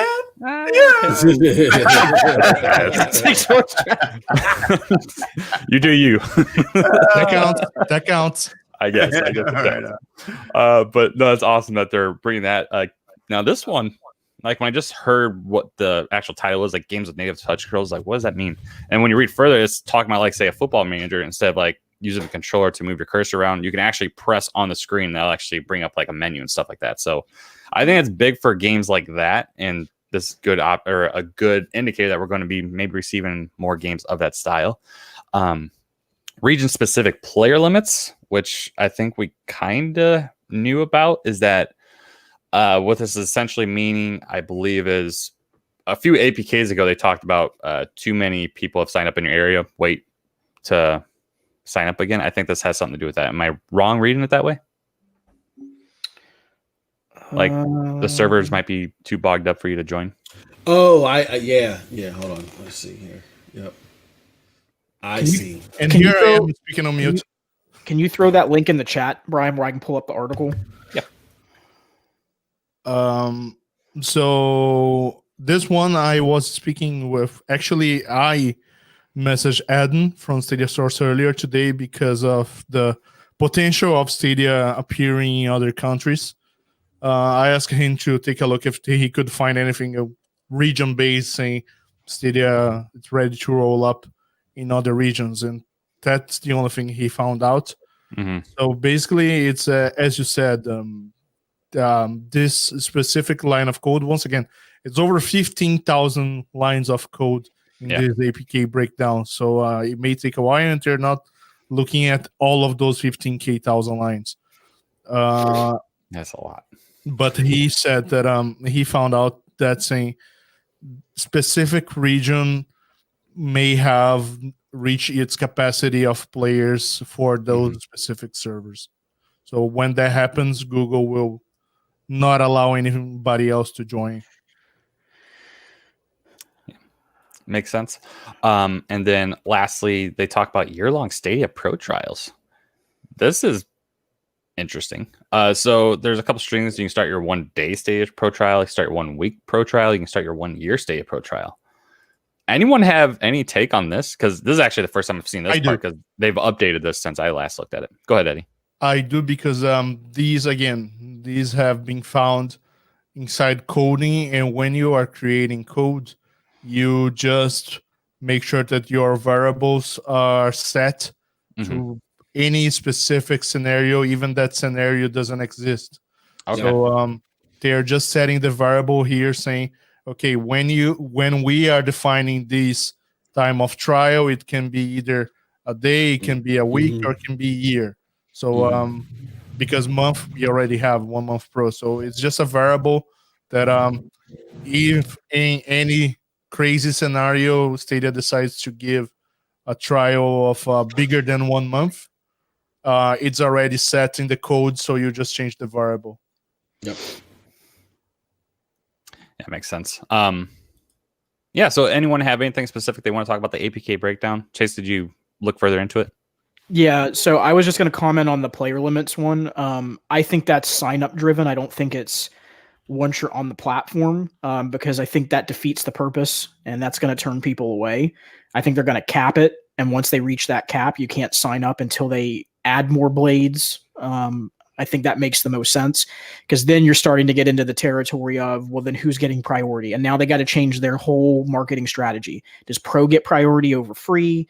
What does that mean? Does Pro only get, you know what I'm saying? Like there's too many vague scenarios there. The easiest way for them to tackle that is they just have a gateway. So once that number gets hit, they shut the gateway down, and you can't sign up anymore for Stadia in that region until more blades come on. That's my bet.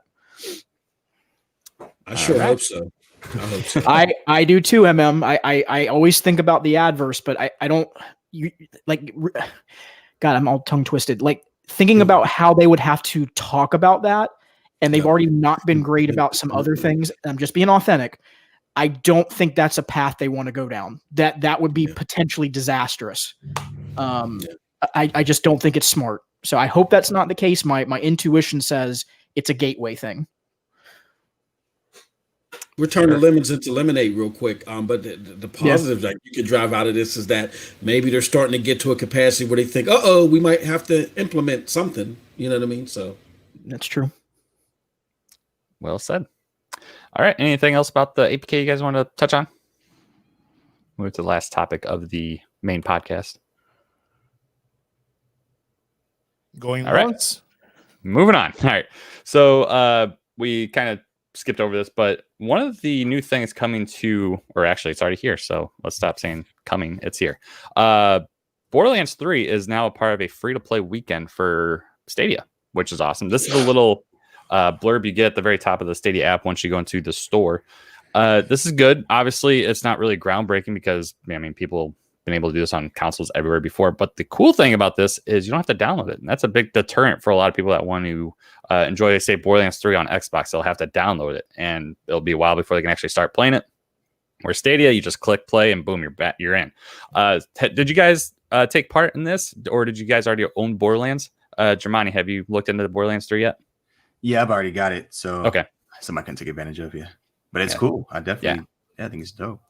So since you have it already, what kind of game do you think would benefit from having this kind of free weekend as well? I mean, yeah, obviously those that take advantage of multiplayer experiences on the platform would be some of the better games to get people on. I mean, but really any game, I think this is something that should be more regular for the platform, just demos, the ability to play the games before you buy them and have that instant access. Absolutely. Yeah. Chase, how about you? Did you own Borderlands already? I'll probably at some point this weekend just hop in and check it out for a few minutes. The game style doesn't fit I'm very particular about MMO style games like this, and just I'm not a fan of the art style, but that's me. Again, don't take my viewpoint as that it's gospel or that you shouldn't check it out. I think there's really good core mechanics of the game. I've seen people play it, and I think it's interesting. But I've got to have a hook that gets me to come back to it. And it doesn't have that, unfortunately, for me. So, but hey, it's free. So that doesn't, I'm not going to turn down FREE. I'm going to go probably check it out for a few minutes and see, how it plays, how it looks. And hey, maybe it'll give me a different perspective. Maybe it's something where I go, hey, maybe I judged this too quickly. You never know. Enough. MM2K, you already have Borderlands. I know that. Yeah. Do you think it's a good game to start off showcasing this, or do you think they could have gone somewhere else with it? Maybe not the best game because there's not it doesn't seem like that there's too much interest in Borderlands 3 right now. But what I will say, which is good, is that this is simultaneous with console releases. Here's why. I got people that I know and I've interacted with them on Twitter that said, "Oh man, I'd never tried Borderlands. It's cool, but man, it sucks that it's not a stable 60. Man, it sucks that that happens or the popping." And I said, "Look, baby, you could just come on over to Stadia, baby. We got stable 60 frames per second." They're like, "Really?" Like, yeah, come on over. Here goes the link. So if Stadia continues to do their free weekends in conjunction with other consoles, as people may say, "Oh, I like this, but I want to experience this." If it's a performance thing, we can promote that Stadia doesn't have those issues. So exactly. I'm glad they have it on sale, because when they first announced it, I was like, they need to have this on sale. It would make sense not to. So you can get it for half off, I believe, on every edition. So the base game is only $30. And I know I've seen people on Reddit say, I already bought it. I'm really tempted to buy it because they've enjoyed their experience so far. Meg, Borderlands, was that a game that you said you hate the art style of, or is that something you loved? No, I love it. It was one or the other. Okay, you loved it. I love it. I love that game. Shout out to Static Fox. He actually gave me Borderlands 3 ages ago. He won it in your tournament. I forgot about that. Yeah. But he already had it, so he gave it to me. So I streamed it a little bit, and I played it. I've played it a lot, actually. It's fun.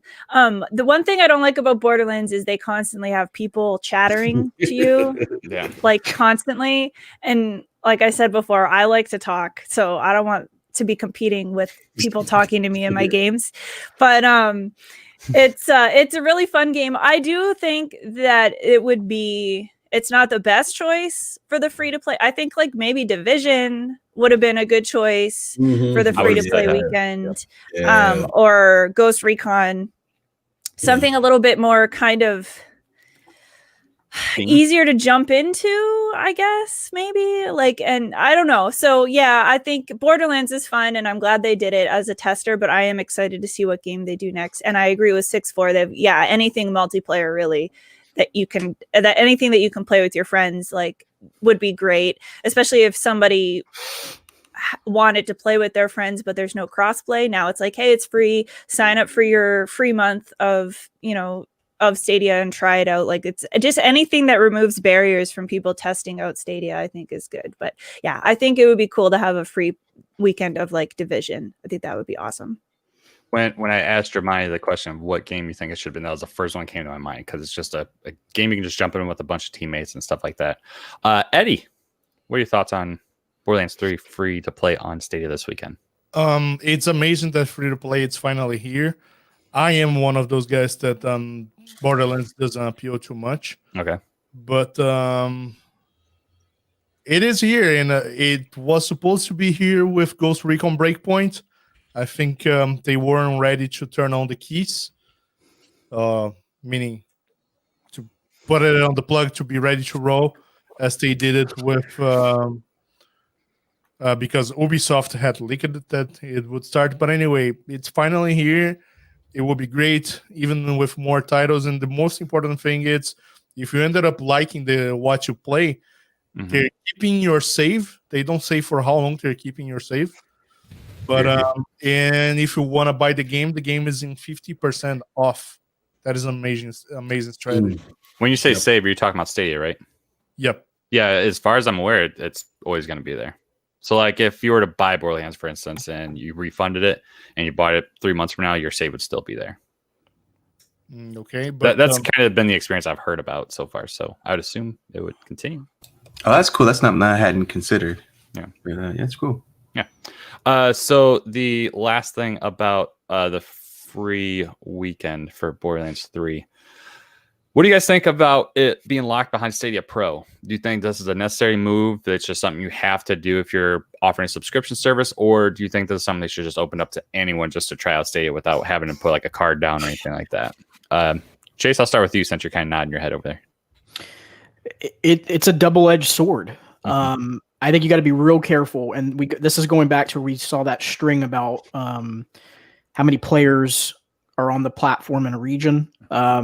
If you open this thing up too wide and you get too many people on it and you start having wait times on the servers and everything else, it's going to defeat the purpose. Yeah. I think they have to have some type of control. And that's why I also believe you're never really going to see this right now, today. It doesn't mean in the future it won't change, but right now, today, as the capacity of the blades are, you're never going to see a free-to-play game outside of Pro. They're going to landlock that because they want, one, to get the revenue, but two, they need to control how many people are on these blades. They can't just open it up to anybody and everybody. So, I think it has to be for that reason. Just looking at it from a 100,000 feet view. Sure. Germani, how about you? Do you think it should be locked behind Stadia Pro or not?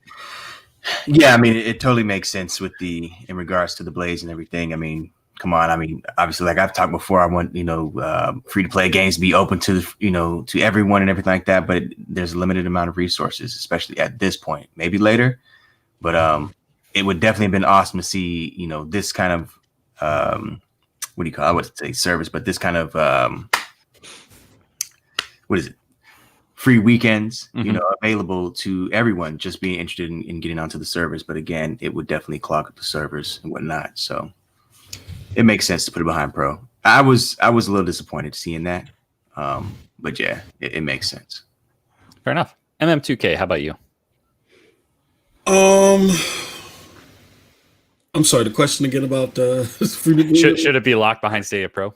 Oh yeah, yeah, it makes sense because they got to worry about server capacity, and as much as we would want them to make it open for everybody to hop in and play, can you imagine if it was Division 2, and let's just say if people took off their wrong yay goggles and they said, holy crap, Division 2 is this awesome on Stadia, and they started playing at mass as successful as it could be for the platform. What if it crashed it? Then Wrong Ye would get on the mic and get on his megaphone. See what I told you? Stadia's going to die tomorrow. It crashed in 5 minutes. So you gotta play that balancing game. And like Chase said, it's a double-edged sword, man. So, it makes sense. Hopefully they think of some ways to make it not so restrictive in the future. But right now, I think it makes sense. How about you, Meg? I agree. I think I would like to think that someday in the future they open it up more. I think that having to put a credit card in to start your trial is keeping the user base like older, because you either need to be old enough to have a credit card, or you have to somehow convince your parents to give you their credit card again. And parents don't want to do that. They're already buying V-Bucks. They don't want to have to pay for another like game subscription now, right? So I think that they're keeping the demographic a little bit older. Mm-hmm. But I would like to think that someday in the future, once the infrastructure can handle a huge influx, they make like what we used to say would be Stadia Base, which is like just Stadia, available to anybody to sign up to try for free, to play for free. And then you can subscribe or buy your games as you please. But that's how I feel. That's how I feel about it right now. And Eddie, should Borderlands 3 free to play, should that be locked behind Pro? Yes, in every single title that is have any free perspective should be locked behind Pro. Any specific reason for you? The Stadia gotta make a buck. Yep. I'm with you on that. I think it's the bottom line why this is happening. You don't just give away free hardware and free games. I mean, it could be a conversion tool that as well. So I mean, like if someone's playing it for free, they don't have any kind of commitment, and they're like, "Oh, this is good." You already have the conversion free, and you already is giving 1 month for free for trial. So the only thing they ask is you to put a credit card. I don't have a credit card to put it here, so maybe Stadia is not for you. Sorry. Wow, honest, man. You want to play offline? We've got a console for you guys. All right, I think it's a good place to stop for now. So unless anyone else has anything else, we're going to end the audio portion of the podcast. So if you are new to us, thank you for watching / listening. We appreciate it. You can find us on all your favorite podcast platforms. Anchor just told me we're on another one. I think it's called like Outcasters or something like that. Or is that the name of a game? Not Outcasters. It's something like that though. It's I think Out's in the name. But Spotify, Apple Music, Google Play, or is that going to be YouTube Play now? I didn't think about that. YouTube Music. So like it'll be like the podcast will be on YouTube Music now. I don't know. I have to look into that. There's Google Podcasts. That's why I don't know. I'm gonna check that. Okay, that's fair. So you can listen to us on your favorite podcast platforms, or you can watch us live here. Typically every 2 Friday nights. I mean, last 2 shows, unfortunately, I've had to work on Friday night, so it hasn't worked out. But I want to thank you for joining us on a random day and time. We called today's episode Saturday Morning Stadia Talk in memoriam of Chase's awesome show. But I want to thank you guys for joining us. Before we end it, we'll go ahead and plug everyone's channel. Germani, where can people find you and on YouTube, Twitter, MySpace? Yeah, you can find me. The MySpace is actually the hottest location, but hell yeah. You can find me on Twitter at LX. Yeah, man, it's bad. Yeah. But there was a day you never thought that would go away, but here we are. But let's see. So yeah. So Twitter at LXIV Gold, and YouTube at YouTube /LXIV Gold as well. Thank you. And Chase, where can people find you on Twitter, MySpace, and podcast platforms? I'll leave the other podcast to Eddie. I'll let him cover that one. But you can find me on Twitter. I changed my Twitter handle. It's Phantom TWOS TSI. So you can find me there, and that's where I'm at. Awesome. MM2K. We got about 5 minutes, so go ahead. Where can people find you?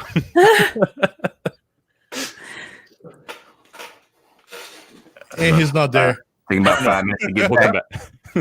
We'll come back to MM2K. Meg, where can people find you on the internet? Yeah, my YouTube is youtube.com/MegatronX, and my Twitter is Meg_Atron_X. And Eddie? Just search on YouTube or Twitter for Eddie Player One, and I'll be there.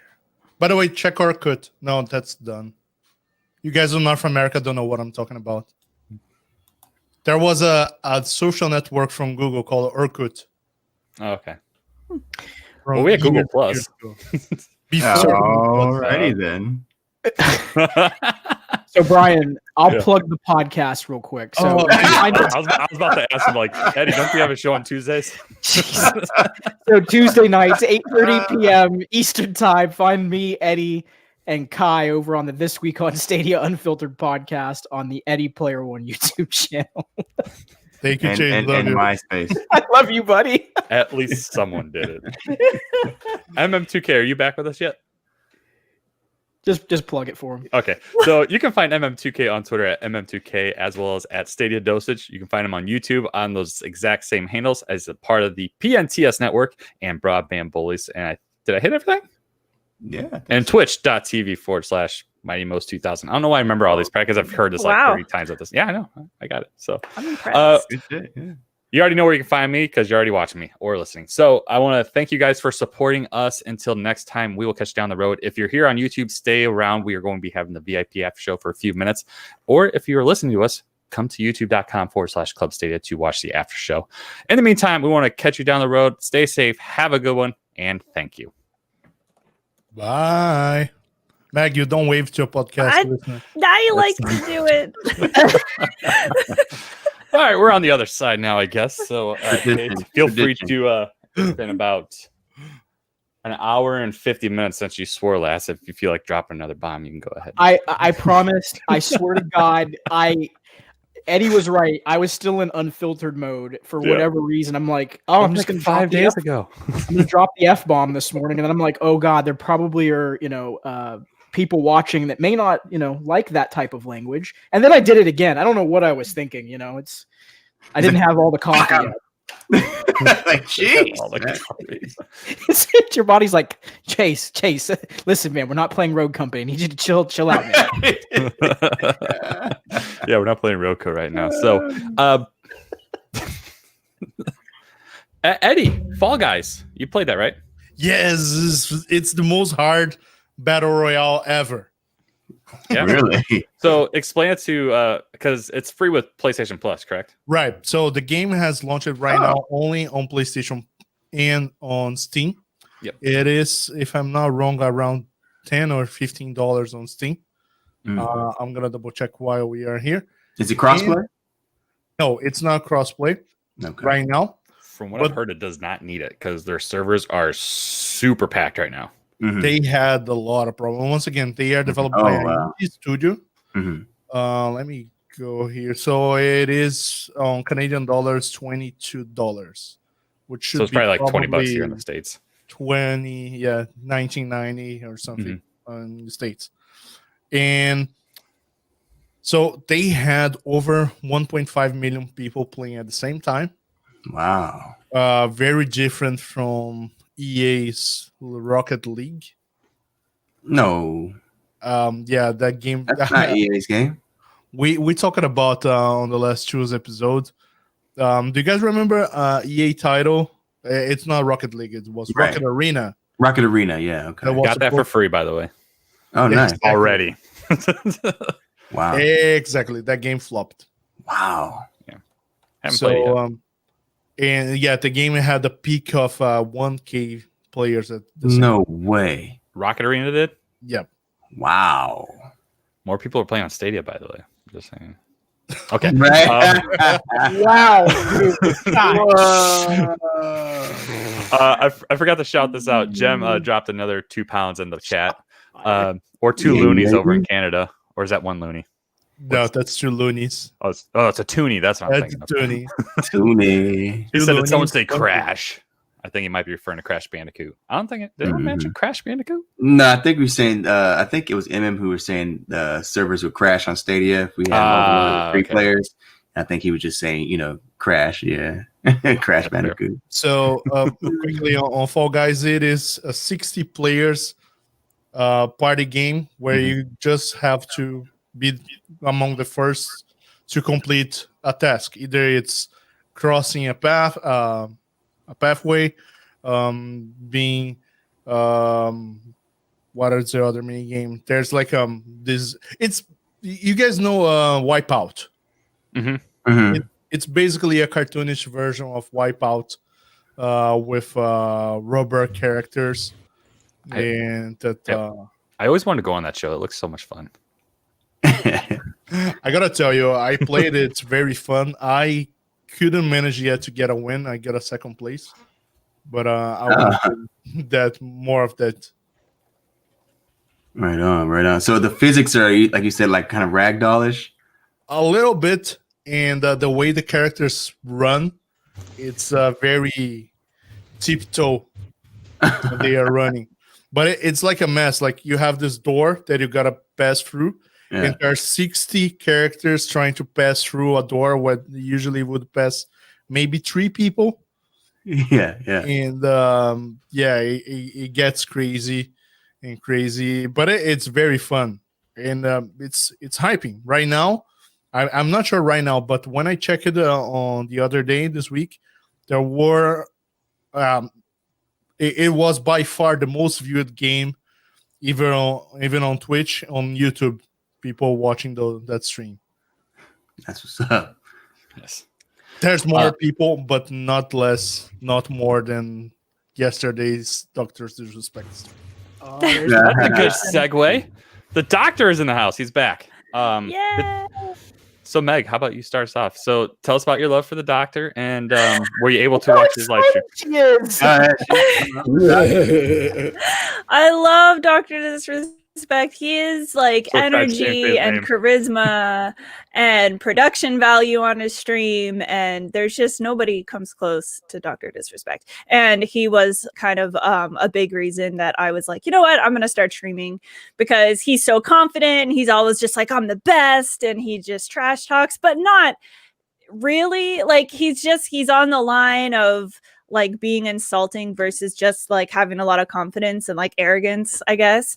But yeah, I'm so happy that he's back. I didn't watch a whole lot of his kind of comeback stream on YouTube. I tuned in just for a few minutes, but my bandwidth is, I have to be careful what I choose to do. If I want to play Stadia, I can't like watch anything at the same time. So I was just selfishly playing Stadia.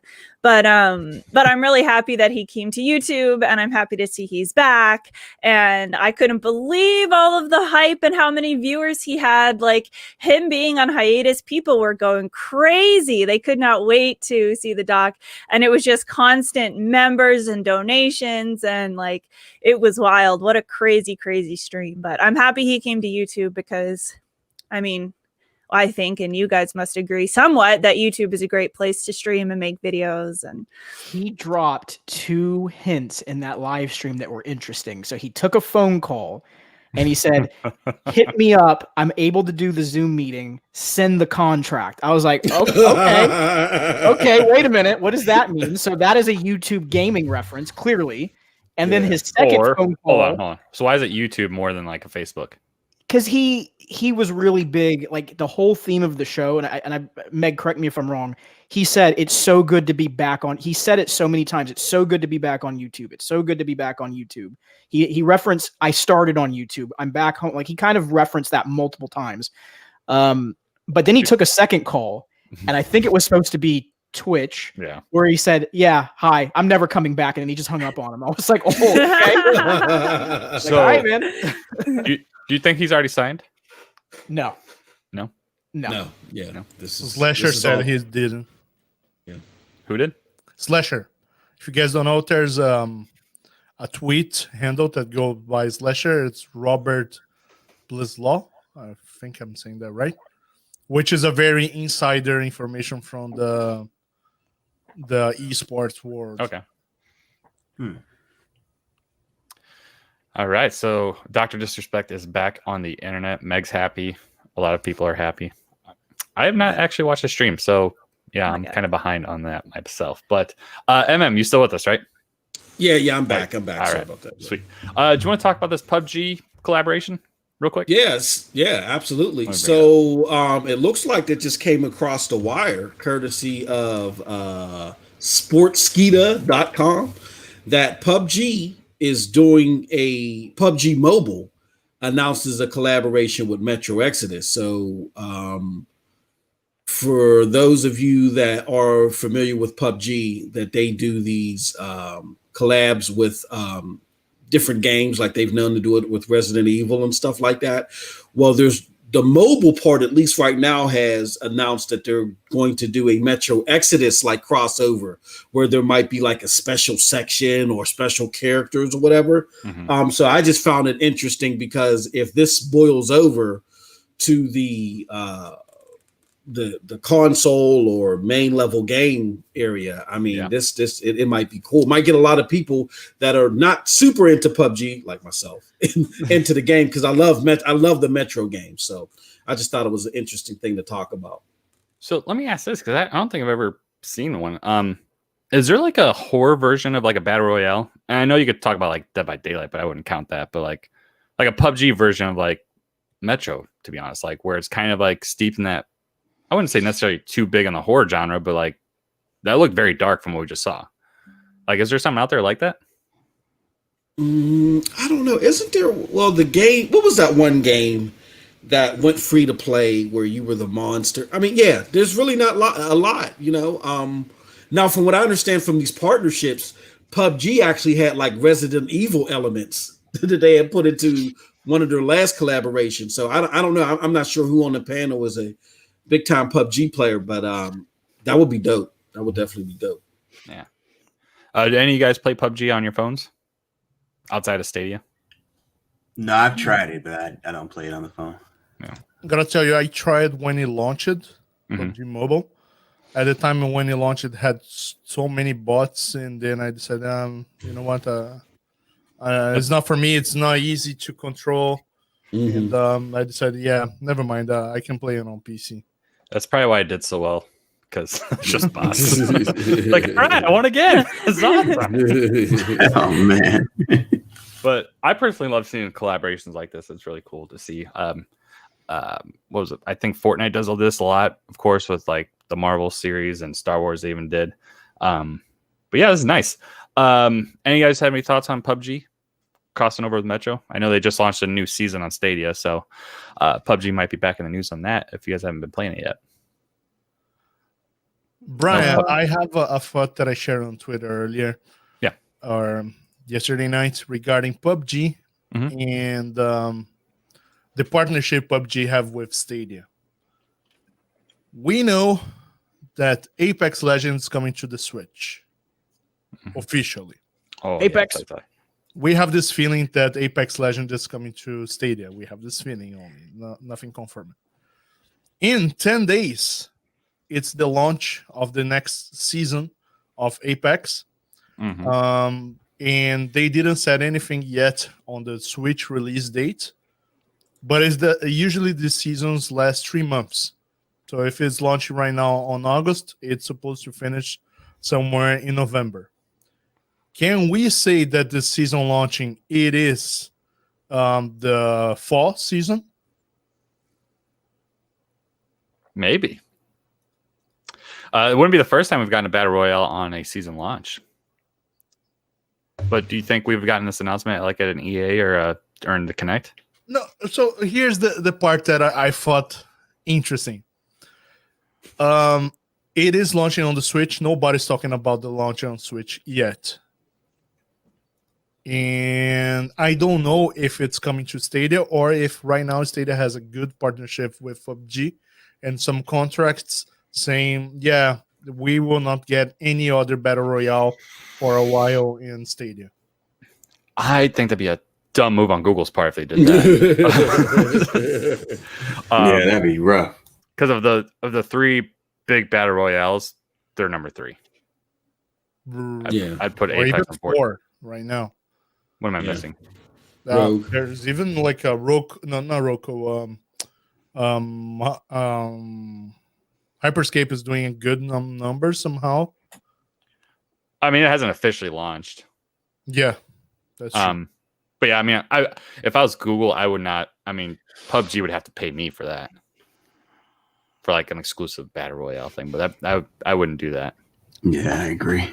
So maybe it's just something for us to keep an eye when the official date for the launch on the Switch arrives, because it's going to be cross-play with everything, consoles and PC. So Apex Legends could be the very first battle royale cross-play with everything. Mm-hmm. That would be nice. Jem here says that he can confirm that Legends crossplay or Apex crossplay will be in autumn, which that's what they said during EA Play. So if you want to go off of autumn, I don't think autumn is in. When did you say season 6 starts? In 10 days. So it is August. August, I know it's a summer month. So maybe November? September is a summer month as well, but November, a season starting in November, it would finish in January, in like middle of winter. Mm-hmm. I'll go with November. I think November is when we see the Switch and Stadia, because at that point we could have another Connect and we can get that announcement there.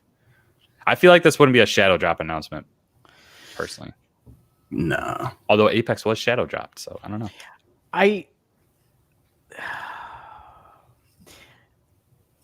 How do I say this the right way? EA basically said it's not coming to Stadia. And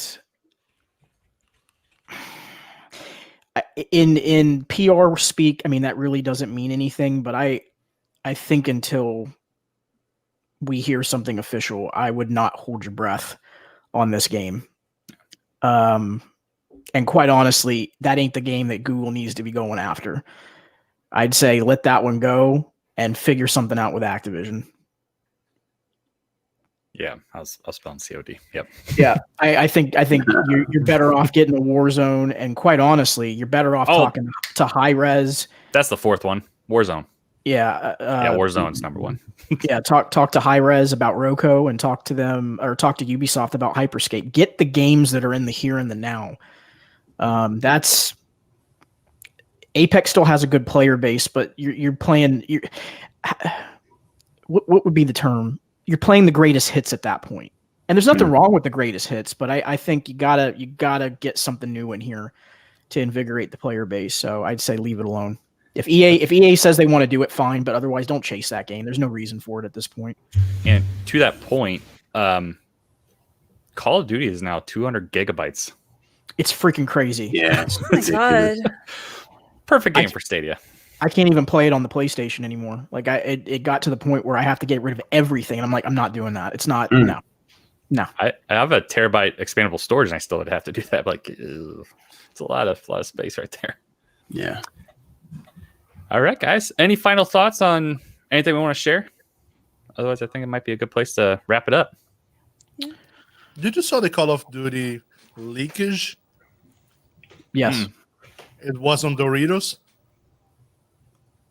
Oh yeah, I heard something about the Doritos thing. What was it? So Black Ops Cold War. Right. So it has already an official name, the next Call of Duty installment. It's called Black Ops Cold War. It's supposed to be launching close to the end of the year.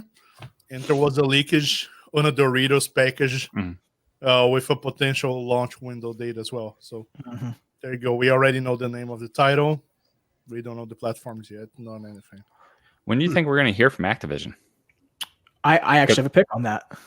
Okay, go ahead. End of September at the latest. So that packaging went out before it was supposed to, and that was within a normal launch window. So that was like pre-COVID. They already had that deal in place, and they actually, if you look at the language on the packaging, it included a sign-up site to get points to include into the game once the game launched. Yeah. And that website is not active, so they're going to have to talk about it soon. And again, don't hold your breath. I don't think that's coming to Stadia right now. I would love to see the game on the platform. There were some moves that made it seem like they were making some aggressive stances towards cloud with like Linux and other people they were bringing on that focus heavily on that type of support. But I think that was more for Eddie said this really right privately to me. Eddie, correct me if I'm wrong. It's for the cloud infrastructure for the servers for the games, not the game itself. So you can't read into that stuff right now. They haven't said anything publicly about any cloud service that they would support, including xCloud. So I just don't think that's happening anytime soon. Who is this that you're saying? Activision. Oh, Activision. Yeah. Other than Sekiro, but yeah. Yeah, it was nice to see confirmation that's coming from Activision. So kind of out of nowhere. And then Stadia confirmed it again in the save point, I think, saying that we have games coming from publishers like blah, blah, blah. And then Activision was thrown in there too. So finally getting that support. But anything else, guys, we want to touch on before we say our goodbyes to everybody and wish them a good Saturday? First thing, looking forward still very much for the end of the month with Windbound. Yes. I was going to bring that up too, Eddie. That game's going to be amazing. I'm so excited. Me too. Unfortunately, we're not getting Serious Sin this month. Yeah. But we now have a date for the end of September. Baldur's Gate is going to have a reveal. Date. It delayed again, but it's going to have a review of the date. And the last one I want to bring it's Super Bomberman R Online. Yes. I don't think it's going to be free to play, and I will explain why. Basically, because it is $20 on Steam and everywhere else. And I know it doesn't have 64 players. It's maximum to 16, if I'm not wrong. And that's why I don't think it's going to be free to play on Stadia. I mean, yeah, free to play maybe, but do you think it could be a Stadia Pro game at launch? No. Not even that? Not even that, no. Okay. I'll add to the Baldur's Gate thing, and I'll keep it quick because I know we got to wrap up. One, we will get early access between October to December. That's my first pick. Second pick, they're giving us the official game release date. That game will launch summer of 2021. And I think back at the beginning of the year, we kind of talked about that as a good window to summer next year. Yep. So I'm with you on that one. All right, guys, I think that's a good place to stop. I want to thank my fine cast here for joining me here on Saturday morning. I had to wake up early for once, so it's good for the soul, I guess, whatever. But we want to thank everyone in chat for support. We had a lot of super chats, which are I'm always speechless. Like even 3.5 months later, I'm still like floored that this keeps happening. We also have 5 new members to the channel too. So again, seriously, guys, thank you, including this. Damn, every time. This one down here. I want to thank her as well. So again, thanks everyone for joining us. I hope you guys have a wonderful, safe Saturday. Have a good weekend, and we will catch you in 2 weeks' time. Hopefully, as long as I don't get scheduled again on August 21st at 7 p.m. Central Time. Hopefully, we're back on our normal time slot. But until the next time, have a good one, and thank you. Bye, guys. Catch you later with Bye. MK11. All right.